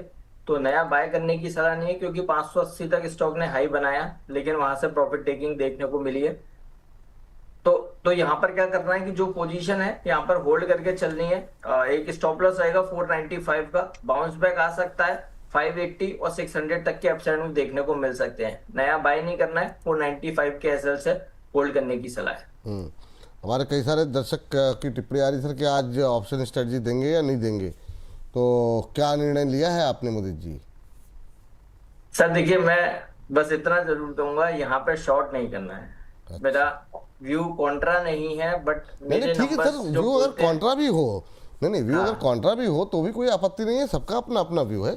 बहुत लोग हैं जो बहुत ज्यादा बुलिश हो जाते हैं, तो लेकिन रचित सर अपना व्यू पॉइंट रखते हैं, तो कोई दिक्कत मैं इसके पीछे का रीजन भी देता हूँ। जो मैं नंबर्स देखता हूँ, डाटा देखता हूँ, जब हमने शो स्टार्ट किया था तब नेट पुट राइटर्स थे 8 लाख, और अभी वो बढ़कर नेट पुट राइटर्स 12 लाख हो गए हैं। 8 लाख 12 लाख बहुत छोटा नंबर है, लेकिन अगर आप देखेंगे जो 8 लाख थे उसका 50% इस 10-15 मिनट 20 मिनट में वो एड ऑन होता हुआ नजर आया है। तो यहाँ पर जो 23,900 जो हमने बोला था, एक बाउंस बैक आ सकता है, और आप देखिए 23,890 के आसपास का लो बनाया, और वहां से 50 पॉइंट का बाउंस एक ऑल ऑफ अ सडन एक टिक में निफ्टी में देखने को मिला है। तो कहीं ना कहीं वो 23,900 पर जो पुट राइटर्स है वो पूरी तरह से हावी है। तो आप शॉर्ट मत कीजिए, अगर आपको लॉन्ग नहीं करना है लॉन्ग मत कीजिए, लेकिन मेरे व्यू में यहाँ पे शॉर्ट नहीं होने चाहिए। तो आप ठीक है, जिनको लॉन्ग नहीं करना मत करें। आप अभी कोई स्ट्रेटजी नहीं रखेंगे, आप नहीं लॉन्ग करेंगे? नहीं सर, मैं थोड़ा सा अभी आज रिस्क नहीं लूंगा, क्योंकि आप देखिए सर, आप मैं वही चीज बोल रहा हूँ, 23,980 निफ्टी हो गई है, और जब मैंने और आपने अभी हमने डिस्कशन स्टार्ट किया था तब 920 थी। तो इसी तरह का बाउंस, इसी तरह का जो एक एक टिक में देखने को मिलेगा, क्योंकि 23,900 पर एक्टिव है पुट राइटर। तो थोड़ा रिस्क मत लीजिए, क्योंकि सिनेरियोज खराब हैं, तो हम कल ट्रेड करेंगे बट सेफली ट्रेड करेंगे। ठीक, चलिए अच्छी बात है। चलिए अगली कंपनी लेकर के आते हैं और उस पर देखते हैं कि क्या कुछ सर जैसे इन्होंने यूं मूव किया था ना, जैसे इन्होंने यूं मूव किया था, मेरे को लग तो रहा था स्टॉप लॉस ट्रिगर होगा। फिर इनकी कमेंट्री चालू हुई और एकदम से मुझे समझ में नहीं आया। 250 की जो पुट थी वो 235 हुई पहले। मैंने कहा ये बदला क्या है यहाँ पे, एकदम से 20 पॉइंट, फिर 40 पॉइंट, फिर 60 पॉइंट, फिर 80 पॉइंट। मैंने कहा अरे भाई ये क्लियरली बोल देते। बहुत शानदार। चलिए अब जरा आ जाते हैं वीआईपी इंडस्ट्रीज को लेकर के। कंपनी बोर्ड ने राहुल पोद्दार को पे खबर है, लेकिन उससे पहले जरा बॉश की खबर ले लेते हैं। बॉश पहले आ गई है। तो कंपनी ने गैस सप्लाई सीमित होने के कारण फोर्स मेजर घोषित कर दिया है। कंपनी ने कहा गैस की कमी से उत्पादन पर अस्थायी और आंशिक प्रभाव पड़ सकता है। तो ये समस्या जिसकी तरफ इशारा लगातार हम 7 बजे के शो में बोनस पॉइंट पे अंशुमान सर कर रहे हैं, और यहाँ पर जो है रचित जी लगातार बीते कई दिनों से कर रहे हैं। अब उसका असर जो है देखने को मिल रहा है। बॉश में आज 1.25% की गिरावट। और रचित सर क्या करना चाहिए बॉश पे? सर देखिए बॉश पे ना ऑलरेडी बहुत ज्यादा करेक्ट कर गया है, और अभी थोड़ा सा डाउनसाइड मूव आपको और दिखा सकता है। 31,200 लेवल्स, 31,000 लेवल्स, वहां पे अगर चाहें तो धीरे धीरे करके पोजीशन बनाइएगा, मगर अगर medium to long term approach रखते हो तभी। ठीक, चलिए इस बीच जो है अगली कंपनी पे जाएं उससे पहले आप दोनों पे एक व्यू जानना चाह रहे हैं। मैं समझ नहीं पा रहा हूँ थंब किस पे लगाऊं, लेकिन ये जो 52 हफ्तों के निचले स्तर पर सुजलॉन पहुंचा हुआ है, आज सुबह भी अंबाला जी से बातचीत हो रही थी। ये सर ये 37 का स्टॉप लॉस अभी तक तो सम्मान दे रहा है उसको, क्या करें सर? रचित सर आप भी और मुदित जी आप भी, क्या अभी भी क्या यहाँ पर फ्रेश एंट्री की कोई गुंजाइश है क्या? सर देखिए क्लियर केस एक जो सिचुएशन बनती हुई दिख रही है ना, कि अभी मार्केट में कहीं भी लड़ाई करने का मतलब है नहीं। और ये तो साहब तब भी परफॉर्म नहीं कर रहे थे जब मार्केट दुरुस्त कंडीशन में था। तो अभी मैं ये कहूंगा कि rather than looking for fresh entry in such kind of stocks, आपको बेटर स्टॉक्स बेटर वैल्यूएशन पे मिलेंगे। जैसे कि कल हम एचडीएफसी की बात कर रहे थे, आज आप देखिए 830 रुपए, कहीं भी ये सब 800 रुपए पे आपको देखने को मिले। बेटर स्टॉक्स पे पोजीशन बनाइए ना, थोड़ी क्वांटिटी कम कर लीजिए वो बेटर है। बट ऐसे अनसर्टेन टाइम्स में जो बोलते हैं ना तूफान आता है, तो बड़े बड़े जो वो होते हैं उनके साथ बैठे रहना ज्यादा अच्छा है। और अब तो सर ये तूफान क्लैरिटी दे रहा है, मतलब जिस तरीके से अब ये पेट्रोलियम मिनिस्ट्री की बात हो रही है, मुझे लग रहा है सिलेंडर ही नहीं आएंगे, घर पे बुक करके छोड़ा हुआ है। वाह, चलिए आपका भी मोदी सर रिस्क लेंगे क्या? बिल्कुल सर, हमने रिस्क ले लिया ऑलरेडी। और डिस्क्लेमर है, ये स्टॉक अभी कल के सेशन में ये स्टॉक हमने अपने प्रीमियम क्लाइंट्स को रिकमेंड किया है, तो वहां पोजीशन हो सकती है। स्टॉप लॉस रहेगा 37 का। बाउंस बैक में पहला टारगेट 52 का बनेगा, दूसरा टारगेट 57 का बनेगा। ये इन्वेस्टमेंट कॉल है, 2 से 3 महीने की नजरिए से हमने अपने प्रीमियम क्लाइंट्स को रिकमेंड किया हुआ है। ओवरऑल स्ट्रक्चर हमें पॉजिटिव नजर आता है, क्योंकि मंडे के सेशन में एक रिवर्सल कैंडल बनाया और उसके बाद कल फॉलो अप बाइंग देखने को मिली है। और कल की जो क्लोजिंग थी वो कैंडल पूरी तरह से भर के क्लोज हुआ है, तो यहाँ पर बाइंग जो है वो एक्चुअल बाइंग देखने को मिली है। रैली स्ट्रेच हो सकती है। आज 350 पॉइंट की निफ्टी की करेक्शन में भी आप देखिए स्विट्जरलैंड पॉजिटिव ही ट्रेड होता हुआ नजर आ रहा है। बहुत माइनर है लेकिन पॉजिटिव है, लग रहा है रैली स्ट्रेच करेगा। और बेयर मिनिमम 50 रुपए तो कहीं नहीं गए, 50 रुपए का अपसाइड मूव तक नजर आता है। ठीक है, कम से कम 50 रुपए के उससे अभी अगर खरीद के जाते हैं। स्टॉप लॉस 37 रुपए और टारगेट क्या रखें सर? सर आप 50 रुपए और 52 रुपए, 2 टारगेट्स 50-52 बैट कर सकते हैं। तो इसी पर थम लगा रहे हैं सर, 50 और 52 पे। ठीक है, तो मतलब जो है तो इसको ध्यान में रखते हुए डिप्स स्विट्जरलैंड को अभी खरीदारी करने की सलाह, ये मानना है यहाँ पर मुदित जी का। और 50 से 52 रुपये, 2 से 3 महीने का नज़रिया है, ये 1-2 दिन की कॉल नहीं है। 2-3 महीने के अंदर उनका मानना ये कि 50 रुपये दोबारा जो है लेवल जो है वो देखने को मिल सकते हैं। चलिए अगली कंपनी बची है या फिर आगे हम बढ़े? चलिए मेरे ख्याल से ऑलमोस्ट कंप्लीट हो चुकी है। वीआईपी, खैर इस पर कंपनी के बोर्ड ने राहुल पोद्दार को सीएफओ ने क्यों नियुक्त किया? कोई खास एक्शन है नहीं वीआईपी में अंदर। कोई टिप्पणी करना चाहेंगे सर आप यहाँ पर, रचित सर? सर वीआईपी देखिए, जैसे ही जो फाउंडर थे वो मैनेजमेंट से बाहर आए हैं तब से हम प्रॉब्लम ही देख रहे हैं इसमें, और कोई मुझे यहाँ पे कोई टर्न अराउंड नहीं दिख रहा है।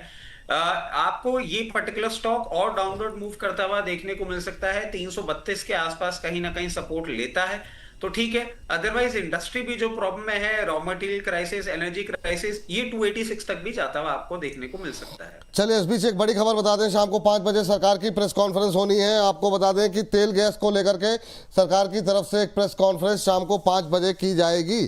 तो अब क्या स्थिति है, क्या सिचुएशन है, इसको लेकर के अपडेट, पॉजिटिव निगेटिव क्या होगा वो शाम को 5 बजे पता लगेगा। मोदी जी कुछ ऐड करना चाह रहे हैं, उनके पास शायद कोई कॉल है। मोदी जी बताइए। सर मैं व्यूअर्स को निराश नहीं करूंगा। यहाँ पर थोड़ा बड़ा साइज, टिकट साइज का स्टॉक है, लेकिन उसको बाय करके चलना है। That is OFSS, Oracle finance. यहाँ पर खरीदारी करने की सलाह दे रहे हैं। 6810 रुपए CMP है, बाय करके चलिए। बहुत जल्द 7100 पहला टारगेट होगा, दूसरा टारगेट और भी ज्यादा बड़ा है, 7600 के सेकंड टारगेट्स के लिए भी लॉन्ग करके चल सकते हैं। स्टॉप लॉस 6650 का है। आई नो AI को लेके काफी नेगेटिव माहौल बना हुआ है, बट स्टिल जो चार्ट स्ट्रक्चर बोल रहे हैं आज के सेशन में, सारे इंपॉर्टेंट मूविंग एवरेजेस टच करने के बाद, करेक्शन हेल्दी दिखाने के बाद लो से बढ़िया बाइंग देखने को मिल रही है। हमारा व्यू यहाँ पर पॉजिटिव हो चुका है। OFSS को लेकर बाय करने की सलाह है। 7100 पहला टारगेट, 7600 दूसरा टारगेट, स्टॉप लॉस 6650। 7600 का जो टारगेट है वो 20 सेशन का टारगेट है, और 7100 1 से 2 दिन में नजर आता है जी। चलिए 6650 6650 यही बोला है ना सर, 6650 का स्टॉप लॉस। चलिए तो दो OFSS एक बार फिर से स्क्रीन पर दिखा दीजिए। यहाँ पर 7100 पहला, 7600 दूसरा, 2 टारगेट यहाँ पर दिए जा रहे हैं, और 6650 ये स्टॉप लॉस के साथ नई खरीदारी आप BT। ये सर मतलब कितने दिन की कॉल है सर ये? सर ये 1 से 2 दिन की कॉल है, 7100। अदरवाइज 20 दिन के हिसाब से कोई बाय कर सकता है, तो मैं 7600 तक के टारगेट्स के लिए बाय करने की सलाह दूंगा, क्योंकि रिस्क रिवॉर्ड रेशो बहुत फेवरेबल है 6650 के SL के साथ। चलिए ठीक है, तो 6650 के स्टॉप लॉस के साथ यहाँ पर खरीदारी करने की सलाह है। 7100 एक दो दिन के लिए, और अगर होल्ड कर सकते हैं 15-20 दिन तो 7600 के टारगेट यहाँ पर निकल करके आ रहे हैं। स्टॉप लॉस का भी ध्यान रखें, बाजार काफ़ी वोलेटाइल है। चलिए हमारा इस सेगमेंट को ख़त्म करने की बारी आ गई है। फटाफट जरा 2:30 बजे जो हमारे सेगमेंट्स अपलोड हुए हैं उसको एक बार दिखा दीजिए, अब तक जो भी हमने सेगमेंट्स अपलोड किए हैं, ताकि दर्शकों को अपडेट मिल जाए। तो बाजार में उतार चढ़ाव के इस दौर में अभी डिफेंस स्टॉक्स में जो आज सुस्ती देखने को मिल रही है, क्या ये एक बाइंग अपॉर्चुनिटी हो सकती है? इस पर हमने अभी तुरंत जो है हमारा सेगमेंट जो है वो अपलोड हो गया है। Mazagaon BEL, BDL, GRSC, Cochin shipyard, HL, Paras defence, idea force के अलावा electro steel casting, Shakti pump जैसे शेयरों पे बातचीत हुई है। वो जो खबर थी उसको लेकर के ही बातचीत हुई है। जो 2 स्टॉक्स इसमें एक्स्ट्रा हो गए। इसके अलावा हमने सुबह 2 और सेगमेंट आपके लिए अपलोड करे हुए हैं। अभी खरीद सकते हैं शेयर, और ये मोदी जी की राय से यहाँ पर जो है सुबह भी सहमति जो है VLA अम्बाला जी की तरफ से भी आई थी, और उन्होंने का मानना ये है कि अभी सुजलॉन में तुरंत खरीदारी की जा सकती है। इसके अलावा जियो फाइनेंशियल को लेकर के भी खरीदारी करने की सलाह अंशु जी की तरफ से आई है, और JNK बैंक में भी नई खरीदारी की सलाह। इसके अलावा इस सेगमेंट में हमने happiest mind, blue star, Voltas, शक्ति पंप, पेस्टल जैसे शेयरों पर बातचीत की है। गैस और फर्टिलाइजर शेयरों में जो सुबह रफ्तार देखने को मिल रही थी, क्या कुछ किया जाए?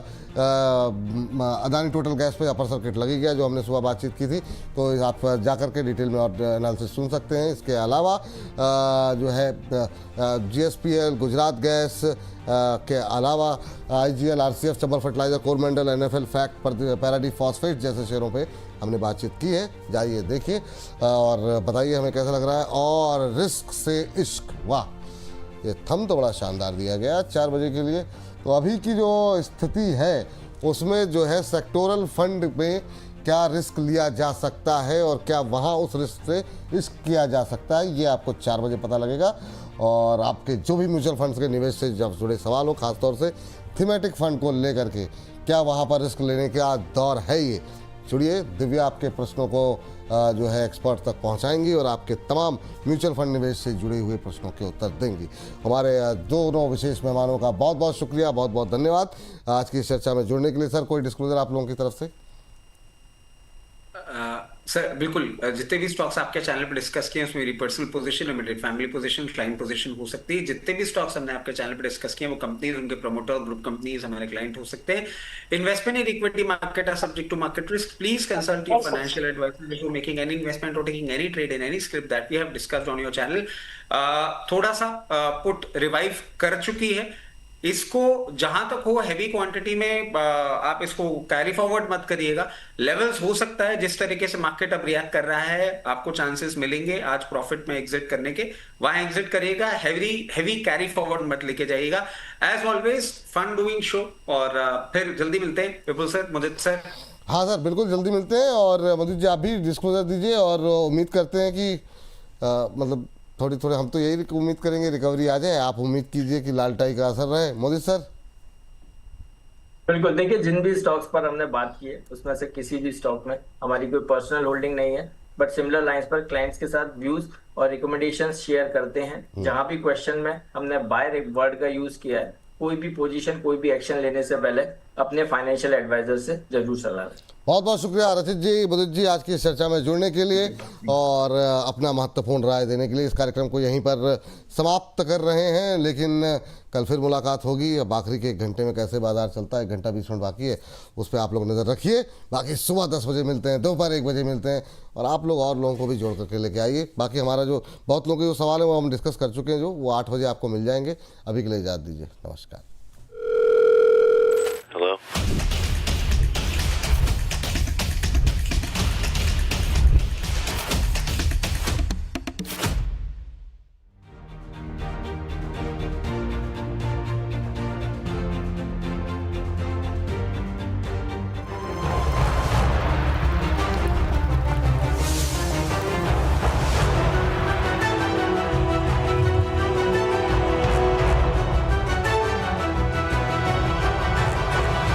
Mutual fund investments are subject to market risks. Read all scheme